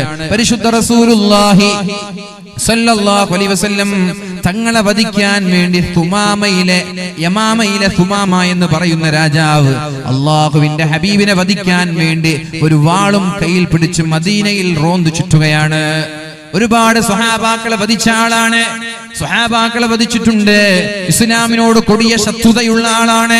എങ്ങനെയെങ്കിലും അള്ളാഹുവിന്റെ ഹബീബിനെ വധിക്കണമെന്ന് തക്കം പാർത്തിരിക്കുന്ന ആളാണ്. അങ്ങനെയുള്ള ആളെ മദീനയുടെ പോലീസുകാർ, ഹബീബിന്റെ പട്ടാളക്കാർ അഥവാ മാന്യന്മാരായ സ്വഹാബാക്കൾ ഈ സുമാമ രാജാവിനെ പിടിക്കുകയുണ്ടായി. കൈയും കാലും ബന്ദിയാക്കി മദീനയിലേക്ക് കൊണ്ടുവന്നു. എന്നിട്ട് അള്ളാഹുവിന്റെ ഹബീബിന്റെ പള്ളിയിൽ കെട്ടിയിട്ടു, കൈയും കാലും കെട്ടിയിട്ടു. റസൂലുള്ളാഹി സ്വല്ലല്ലാഹു അലൈഹി വസല്ലം ആ വഴിയിലൂടെ നടന്നു വരുമ്പോൾ സുമാമയെ കാണാനിടയായി. യമാമ എന്ന് പറയുന്ന രാജ്യത്തിന്റെ രാജാവാണ് അയാൾ. കൈഫ ബിക യാ സുമാമ, സുമാമ എങ്ങനെയുണ്ട്, സുഖമാണോ? അപ്പൊ സുമാമ പറഞ്ഞു, മുഹമ്മദേ സല്ലല്ലാഹു അലൈഹി വസല്ലം, താങ്കൾ എന്നെ വധിക്കുകയാണെങ്കിൽ താങ്കൾ ചെയ്യുന്നത് നീതിയാണ്. മൂപ്പർക്ക് എന്നെ അറിയാം, ഞാൻ ഒരുപാട് തെറ്റ് ചെയ്തിട്ടുണ്ട്, ഒരുപാട് ആളെ കൊന്നിട്ടുണ്ട്. മൂപ്പർക്ക് എന്നെ അറിയാം. നിങ്ങൾ എന്നെ വധിക്കുകയാണെങ്കിൽ അത് നീതിയാണ്. നിങ്ങൾ ഒരിക്കലും തെറ്റുകാരാവൂല. കാരണം അത്രയും മുസ്ലിമീങ്ങളെ ഞാൻ കൊന്നിട്ടുണ്ട്. ഇനി നിങ്ങൾ എനിക്ക് മാപ്പ് നൽകുകയാണെങ്കിൽ നിങ്ങൾ മാന്യനായ വ്യക്തിയാണ് മുഹമ്മദേ എന്ന് പരിശുദ്ധ റസൂലുള്ളാഹി സ്വല്ലല്ലാഹു അലൈഹി വസല്ലമ തങ്ങളോട് പറഞ്ഞപ്പോ അല്ലാഹുവിന്റെ ഹബീബ് സ്വല്ലല്ലാഹു അലൈഹി വസല്ലം ഒന്നും പറയാതെ സ്വഹാബാക്കളോട് പറഞ്ഞു, സുമാമക്ക് നല്ല ഭക്ഷണം, നല്ല പാല്, നല്ല ഈത്തപ്പഴം നൽകാൻ. ഒരു ദിവസം അവിടെ കെട്ടിയിട്ടു. രണ്ടാമത്തെ ദിവസം വരുമ്പോൾ അവിടെ തന്നെയുണ്ട് സുമാമ. വീണ്ടും അല്ലാഹുവിന്റെ ഹബീബ് ചോദിച്ചു, കൈഫ ബിക യാ സുമാമ, സുമാമ സുഖം തന്നെയാണോ, എന്തുണ്ട് വിശേഷങ്ങൾ? സുമാമ പറഞ്ഞു, നബിയേ, നിങ്ങൾ എന്നെ വധിക്കുകയാണെങ്കിൽ നിങ്ങൾ ചെയ്യുന്നത് നീതിയാണ്, തെറ്റ് എന്ന് എനിക്ക് പറയാൻ പറ്റൂല. ഇനി നിങ്ങൾ എനിക്ക് മാപ്പ് നൽകിയാൽ നിങ്ങൾ മാന്യനായ വ്യക്തിയാണ് നബിയേ. അല്ലാഹുവിന്റെ ഹബീബ് അന്നും ഇന്നലെ പറഞ്ഞതുപോലെ പറഞ്ഞു. മൂന്നാമത്തെ ദിവസവും സുമാമയെ കണ്ടു. കൈഫ ബിക യാ സുമാമ, സുമാമ ഇന്നലത്തെ അതേ മറുപടി പറഞ്ഞു. അപ്പൊ സ്വഹാബാക്കളോട് അല്ലാഹുവിന്റെ ഹബീബ് പറഞ്ഞു, സുമാമയെ വിട്ട് കളഞ്ഞേക്ക്. സുമാമയുടെ ബന്ദിയാക്കിയ കൈയിന്റെയും കാലിന്റെയും ചങ്ങലകൾ മാറ്റി അയാളെ വെറുതെ വിട്ടേക്ക് എന്ന് അല്ലാഹുവിന്റെ ഹബീബ് പറഞ്ഞപ്പോ സുമാമ സന്തോഷത്തോടെ മദീന പള്ളിയിൽ നിന്ന് ഓടിപ്പോവുകയാണ്. നബി തങ്ങളെ വധിക്കാൻ വന്ന ആളുകൾക്ക് നബി കൊടുക്കുന്ന പെരുമാറ്റമാണ്. നമ്മൾ നബി തങ്ങളെ ആക്ഷേപിച്ചു എന്ന് പറഞ്ഞിട്ട് ഗുണ്ടായിസം നടത്തുക, കൈവെട്ടാനും തലവെട്ടാനും പോവാം. നബി തങ്ങളെ ആക്ഷേപിച്ചു, ദീനിനെ ആക്ഷേപിച്ചു എന്ന് പറഞ്ഞിട്ടാണ് നാലഞ്ച് ആളുകൾ കൂടി ഇടിക്കുക, കുത്തുക, വെട്ടുക, ഫോട്ടോ എടുക്കുക, വീഡിയോ എടുക്കുക. ഇത് ഏത് മതമാണ്? ഇത് ഏത് മതമാണ്? ഏത് മതം ഇത് പഠിപ്പിച്ചത്? ഇസ്ലാം ഇങ്ങനെ പഠിപ്പിച്ചിട്ടുണ്ടോ? ഇതുവരെ നമ്മൾ ചർച്ച ചെയ്യുന്ന ഇസ്ലാമാണ്. ഇസ്ലാമിൽ ഇങ്ങനെ ഉണ്ടോ? കൈവെട്ടാനും കാലുവെട്ടാനും തലവെട്ടാനും ഒക്കെ ഇസ്ലാമിന് പറഞ്ഞിട്ടുണ്ടോ? നബി തങ്ങൾ അങ്ങനെ ചെയ്തിട്ടുണ്ടോ? നബി തങ്ങളെ വധിക്കാൻ വന്ന ആളാണ് ഇയാളോടാ നബി തങ്ങൾ പറയുന്നത്, പോയിക്കോ, നിന്നൊന്നും ചെയ്യുന്നില്ല, നീ പോയിക്കോ. സുമാമ നേരെ പോയി തൊട്ടടുത്തുള്ള തോട്ടത്തിൽ കയറി അവിടെയുള്ള വെള്ളം ഉപയോഗിച്ച് മനോഹരമായി കുളിച്ച് വുളൂ ചെയ്തിട്ട് അല്ലാഹുവിന്റെ ഹബീബിന്റെ സന്നിധിയിലേക്ക് കടന്നു വന്നിട്ട് അശ്ഹദു അല്ലാ ഇലാഹ ഇല്ലല്ലാഹ് വഅശ്ഹദു അന്ന മുഹമ്മദർ റസൂലുള്ളാഹ് എന്ന് പറഞ്ഞ് പരിശുദ്ധമായ ഇസ്ലാമിലേക്ക് കടന്നു വന്നിട്ടുണ്ടെങ്കിൽ ഞാൻ ചോദിക്കട്ടെ, ഇത്തരം സ്വഭാവക്കാരായ ഒരുപാട് ആളുകൾ ഇന്ത്യ രാജ്യത്ത് ജീവിച്ചു കൊണ്ടിരിക്കുമ്പോ ഇത്തരം ആളുകൾക്ക് ഹബീബ് പഠിപ്പിച്ച സ്വഭാവം കാണിച്ചു കൊടുത്ത്, ഇസ്ലാമിന്റെ മഹിതമായ സംസ്കാരം കാണിച്ചു കൊടുത്ത്, അവർക്ക് നന്മയുടെ ഇസ്ലാമിന്റെ വെള്ളി വെളിച്ചം കാണിച്ചു കൊടുക്കേണ്ടത് നമ്മുടെ ബാധ്യതയല്ലേ മുഅ്മിനീങ്ങളെ? അവർക്കറിയാഞ്ഞിട്ടാണ്, ഇസ്ലാമിന്റെ തിരിയാഞ്ഞിട്ടാണ് ആരോ മെഴുകുതിരിയുടെ വെളിച്ചത്തിൽ എന്തൊക്കെയോ കുത്തിക്കൊടുത്തത്, എന്തൊക്കെയോ ഇഞ്ചക്ട് ചെയ്തത്. അത് വെച്ചവര് വളരെ മോശമായി പെരുമാറുമ്പോ അതിന് നമ്മൾ അതേ നാണയത്തിൽ തിരിച്ചു മറുപടി പറഞ്ഞാലോ? അപ്പൊ ഒന്നും കൂടി ശത്രുത കൂടുകയാണ്. അതിന് പകരം ഒന്ന് മാന്യമായി ക്ഷമിച്ച് അവർക്ക് വളരെ സൽസ്വഭാവത്തോടുകൂടി അവരോട് പെരുമാറിയാൽ ഇൻഷാ അല്ലാഹ് അവർക്ക് ഇസ്ലാമിനെ കുറിച്ച് മനസ്സിലാക്കാൻ അവസരമുണ്ടാകും. ശത്രുത മാറി ഇസ്ലാമിന്റെ സുഹൃത്തുക്കളായി മാറാൻ അയാൾക്ക് കഴിയും. ഇബ്രാഹിം ഹാജിയുടെ വീട്ടിൽ ഭക്ഷണം കഴിക്കുമ്പോ അവിടെ ഒരു ഹൈന്ദവ സഹോദരനുണ്ട്. എന്തായിരുന്നു പേര്? ഗോപാലൻ അല്ലേ? ഗോപാലൻ. അപ്പൊ ഗോപാലൻ എന്റെ വീട്ടിൽ വരുന്നു, ഭക്ഷണം കഴിക്കുന്നു, കൂടെ ജീവിക്കുന്നു. നമ്മുടെ അടുത്തെറിഞ്ഞത് കൊണ്ടാണ്. അതുപോലെ എല്ലാ നാട്ടിലും ഇത്തരം ആളുകൾ. കൂമണ്ണ എന്ന് പറയുന്ന സ്ഥലത്ത് വാല് പറഞ്ഞപ്പോ അവിടെ രാഹുൽ എന്ന് പറയുന്ന ഒരു ചെറുപ്പക്കാരനുണ്ട്. രാഹുൽ, അവന്റെ ജ്യേഷ്ഠന്മാരൊക്കെ RSSകാരാണ്. അവനാണ് ബാദിന്റെ സദസ്സിൽ വളണ്ടിയർ കാർഡ് ഇട്ടിട്ട് വണ്ടിയൊക്കെ വരുമ്പോ ഓടിക്കൊണ്ട് സ്വീകരിക്കുന്നതും ഭക്ഷണം കഴിക്കുന്ന വീട്ടിൽ വന്നിട്ട് ഒന്നിച്ചിരുന്ന് ഭക്ഷണം കഴിക്കുന്നതും. ദാറുൽ ഹുദ സമ്മേളനത്തിന് ഞാനിങ്ങനെ ഒരു സ്ഥലത്തിരിക്കുമ്പോ രാഹുൽ വന്നിട്ട് കയ്യിലും തന്നിട്ട് സംസാരിച്ചു. ദാറുദയുടെ സമ്മേളനത്തിനുണ്ട് രാഹുല്. എന്തേ? നല്ല നമ്മുടെ അടുത്ത് ഇടപഴകുമ്പോ നമ്മുടെ സ്വഭാവം കണ്ടിട്ട് ഇതിൽ പ്രശ്നമില്ല, ഇതിൽ കുഴപ്പമില്ല എന്ന് തിരിച്ചറിയാൻ ദൂരെ നിന്ന് നോക്കുമ്പോ ആരൊക്കെയോ പറഞ്ഞത് കേട്ടിട്ട് ഇതിനെക്കുറിച്ച് തെറ്റിദ്ധരിക്കാൻ എല്ലാ നാട്ടിലുണ്ട്. അങ്ങനെ പല നാടുകളിൽ എനിക്കറിയാം. പല ആളുകൾ, മുസ്ലിം സുഹൃത്തുക്കൾ, നമ്മുടെ കൂടെ ജീവിക്കുന്ന ആളുകൾ, നമ്മുടെ കൂടെ നമ്മുടെ വീട്ടിൽ ഒന്നിച്ച് ഭക്ഷണം കഴിക്കുന്നവർ, ഒന്നിച്ച് ജീവിക്കുന്നവർ. ഇതേപോലെ എടുത്ത് തോടന്നൂര് അതിന് പോയപ്പോ അവിടെയുണ്ട് കൂടെ ഭക്ഷണം കഴിക്കാനുണ്ട് ഹൈന്ദവ സുഹൃത്തുക്കൾ. അപ്പൊ ഇങ്ങനെയല്ലേ നമ്മൾക്ക് ജീവിക്കേണ്ടത്? ഇങ്ങനെ ആയിരുന്നില്ലേ നമ്മുടെ സംസ്കാരം? ഇതൊക്കെയല്ലേ നമ്മുടെ ഉപ്പമാരൊക്കെ ചെയ്തു വന്നത്? ഇങ്ങനല്ലേ? ഇപ്പോ അടുത്ത കാലത്തല്ലേ വർഗീയതയും പിന്നെ തീവ്രവാദങ്ങളൊക്കെ പൊട്ടിപ്പുറപ്പെട്ടതും നമ്മൾക്കിടയിലുള്ള ബന്ധമൊക്കെ പിന്നെ വർഗീയതയിലേക്കൊക്കെ മാറിയത്, പരസ്പരം കണ്ടുകൂടാത്ത രീതിയിലേക്കൊക്കെ മാറിയത്. അപ്പൊ നമ്മൾ സ്വയം മാറാൻ തയ്യാറാണ്.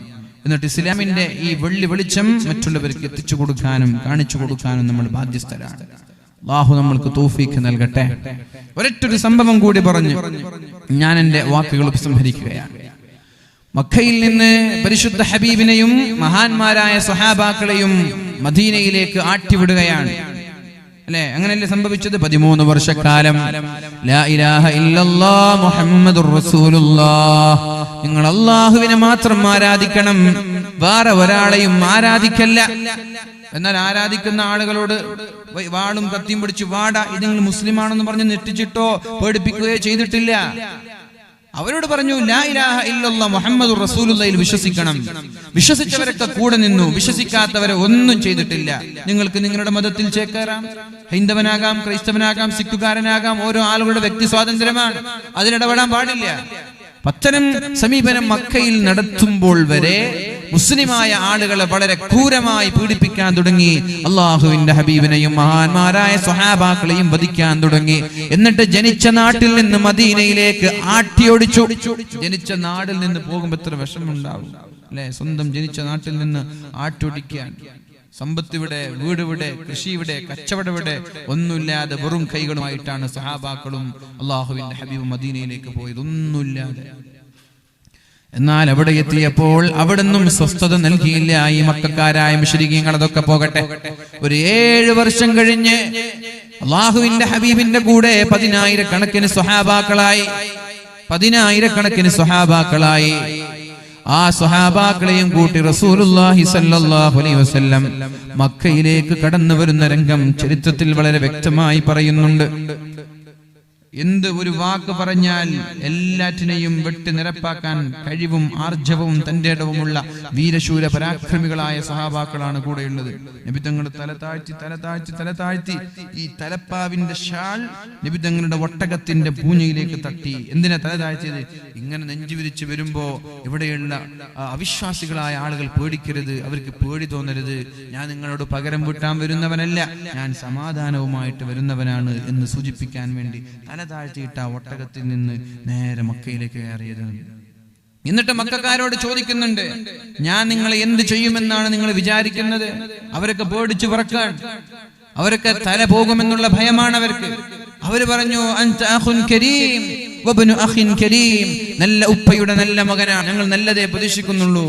നബി തങ്ങൾ പറഞ്ഞു ഇദ്ഹബൂ ഫഅൻതും തുലഖാ, നിങ്ങളെ ഒരാളെയും ഇന്ന് ഒരു ദ്രോഹമോ ഒരു പീഡനമോ ഒരു വട്ടോ ഇല്ല, നിങ്ങൾ സ്വതന്ത്രരായി ഇഷ്ടമുള്ളത് പോലെ ജീവിച്ചോളൂ എന്ന് പറഞ്ഞ് എല്ലാവരെയും സ്വതന്ത്രരാക്കി വിട്ടു. ഒരാളെ നബി തങ്ങൾ തൊട്ടില്ല, എല്ലാവർക്കും സന്തോഷമായി. എന്നിട്ട് മക്കയിൽ ജീവിക്കുമ്പോ ഒരാൾ ഫുലാല എന്ന് പറയുന്ന ഒരു അവിശ്വാസി അള്ളാഹുവിന്റെ ഹബീബിനോട് കൊടിയ ശത്രുതയുള്ള ഒരാളായിരുന്നു. അള്ളാഹുവിന്റെ ഹബീബ് രാത്രി തവാഫ് ചെയ്യുന്ന സമയം നബി തങ്ങൾ ഒറ്റയ്ക്ക് എവിടെ എത്തുന്നു എന്ന് വളരെ സൂക്ഷ്മമായി നിരീക്ഷിക്കുന്നു. 4-5 ദിവസം നബി തങ്ങൾ രാത്രി ആരാരുമില്ലാതെ ഉറങ്ങുന്ന സമയത്ത് തവാഫിന് പോകുന്നത് കാണാനിടയായി. അപ്പോ ഇയാള് പ്ലാൻ ചെയ്തു, എല്ലാവരും ഉറങ്ങുമ്പോൾ നബി തങ്ങൾ വെട്ടാൻ എളുപ്പമാണ്. കത്തി പിടിച്ചു, കടാര പിടിച്ചു, കഅബയുടെ കില്ലയിൽ മറഞ്ഞു നിന്നു. അള്ളാഹുവിന്റെ ഹബീബ് പതിവ് പോലെ തവാഫ് ചെയ്യാൻ വന്നു. ഒന്നാമത്തെ തവാഫ് കഴിഞ്ഞു, ഒട്ടണമെന്നുണ്ട്, ധൈര്യം വന്നില്ല. 2, 3, 4, 5 കഴിഞ്ഞു, ധൈര്യം വന്നില്ല. പിന്നെ ധൈര്യം സംഭരിച്ച് ഹബീബിന്റെ മുമ്പിലേക്ക് ചാടി വീണപ്പോ വിറച്ചുകൊണ്ട് കയ്യിൽ നിന്ന് വാള് താഴേക്ക് വീണു. ഫുലാല, നബി തങ്ങൾക്കറിയാം ഫുലാല അള്ളാഹുവിന്റെ ഹബീബിനോട് ശത്രുത വെച്ച് ജീവിക്കുന്ന ആളാണെന്ന്. ഫുലാല എന്താ ഇവിടെ? ഞാൻ തവാഫ് ചെയ്യാൻ വന്നതാണ്. അപ്പൊ വാളോ? ഫുലാല ആരും കണ്ടിട്ടില്ല, ആരും ഇത് അറിഞ്ഞിട്ടില്ല. ഫുലാല വേഗം പോയിക്കോ. എന്നിട്ട് അള്ളാഹുവിന്റെ ഹബീബ് ദുആ ചെയ്തു, അല്ലാഹുമ്മ ഹദി ഖൽബഹ, അല്ലാഹുവേ ഈ ഫുലാലയുടെ ഖൽബിന് വെളിച്ചം കൊടുക്കണേ. ഫുലാല ഓടുന്ന വഴിയിലാണ് ഒരു വ്യഭിചാരി പെണ്ണ് ഫുലാലയെ വിളിക്കുന്നത്. ഒരു വ്യഭിചാരി പെണ്ണ്, സ്ഥിരം വ്യഭിചരിച്ചിരുന്ന ഒരു വീട്ടിലെ പെണ്ണ് വിളിച്ചു, ഫുലാല ഇന്ന് ആരും ഇവിടെ വന്നിട്ടില്ല. ഞാനില്ല, ഇനി മേലാൽ നിന്റെ വീട്ടിലേക്ക് ഞാനില്ല. നേരെ പോയി കുളിച്ചു വൃത്തിയായി നബി തങ്ങളുടെ സമീപത്തേക്ക് വന്നു. അഷ്ഹദു അല്ലാ ഇലാഹ ഇല്ലല്ലാഹ് വ അഷ്ഹദു അന്ന മുഹമ്മദർ റസൂലുള്ളാഹ്. നബി തങ്ങളെ വധിക്കാൻ ഉരുപ്പിടിച്ച വാളുമായി വന്ന വ്യക്തി നിമിഷങ്ങൾക്കകം ഹബീബിന്റെ സ്വന്തക്കാരനായി മാറി. എങ്ങനെ സ്വൽസ്വഭാവം കൊണ്ട്. ഈ ഒരു സ്വഭാവത്തിന്റെ ഉടമകളായി ഞാനും നിങ്ങളും മാറണം. ഞാൻ ആദ്യം ഓതി വെച്ച ആയത്തൊന്നും കൂടി പറഞ്ഞ് ഞാൻ എന്റെ വാക്കുകൾ ഉപസംഹരിക്കുകയാണ്. നമ്മുടെ ഭാഗത്ത് വീഴ്ച വന്നിട്ടില്ലേ? ഇല്ലേ? മറ്റുള്ള ആളുകൾക്ക് ഇസ്ലാമിനെ പരിചയപ്പെടുത്തുന്നതിൽ, ഇസ്ലാമിനെ മനസ്സിലാക്കി കൊടുക്കുന്നതിൽ നമ്മുടെ ഭാഗത്ത് വീഴ്ച വന്നിട്ടില്ലയോ? നമ്മുടെ സ്വഭാവം കാരണം എത്രയോ ആളുകൾക്ക് ഇസ്ലാമിലേക്ക് കടന്നു വരാനുള്ള അവസരം നമ്മൾ നഷ്ടപ്പെടുത്തിയിട്ടില്ലയോ?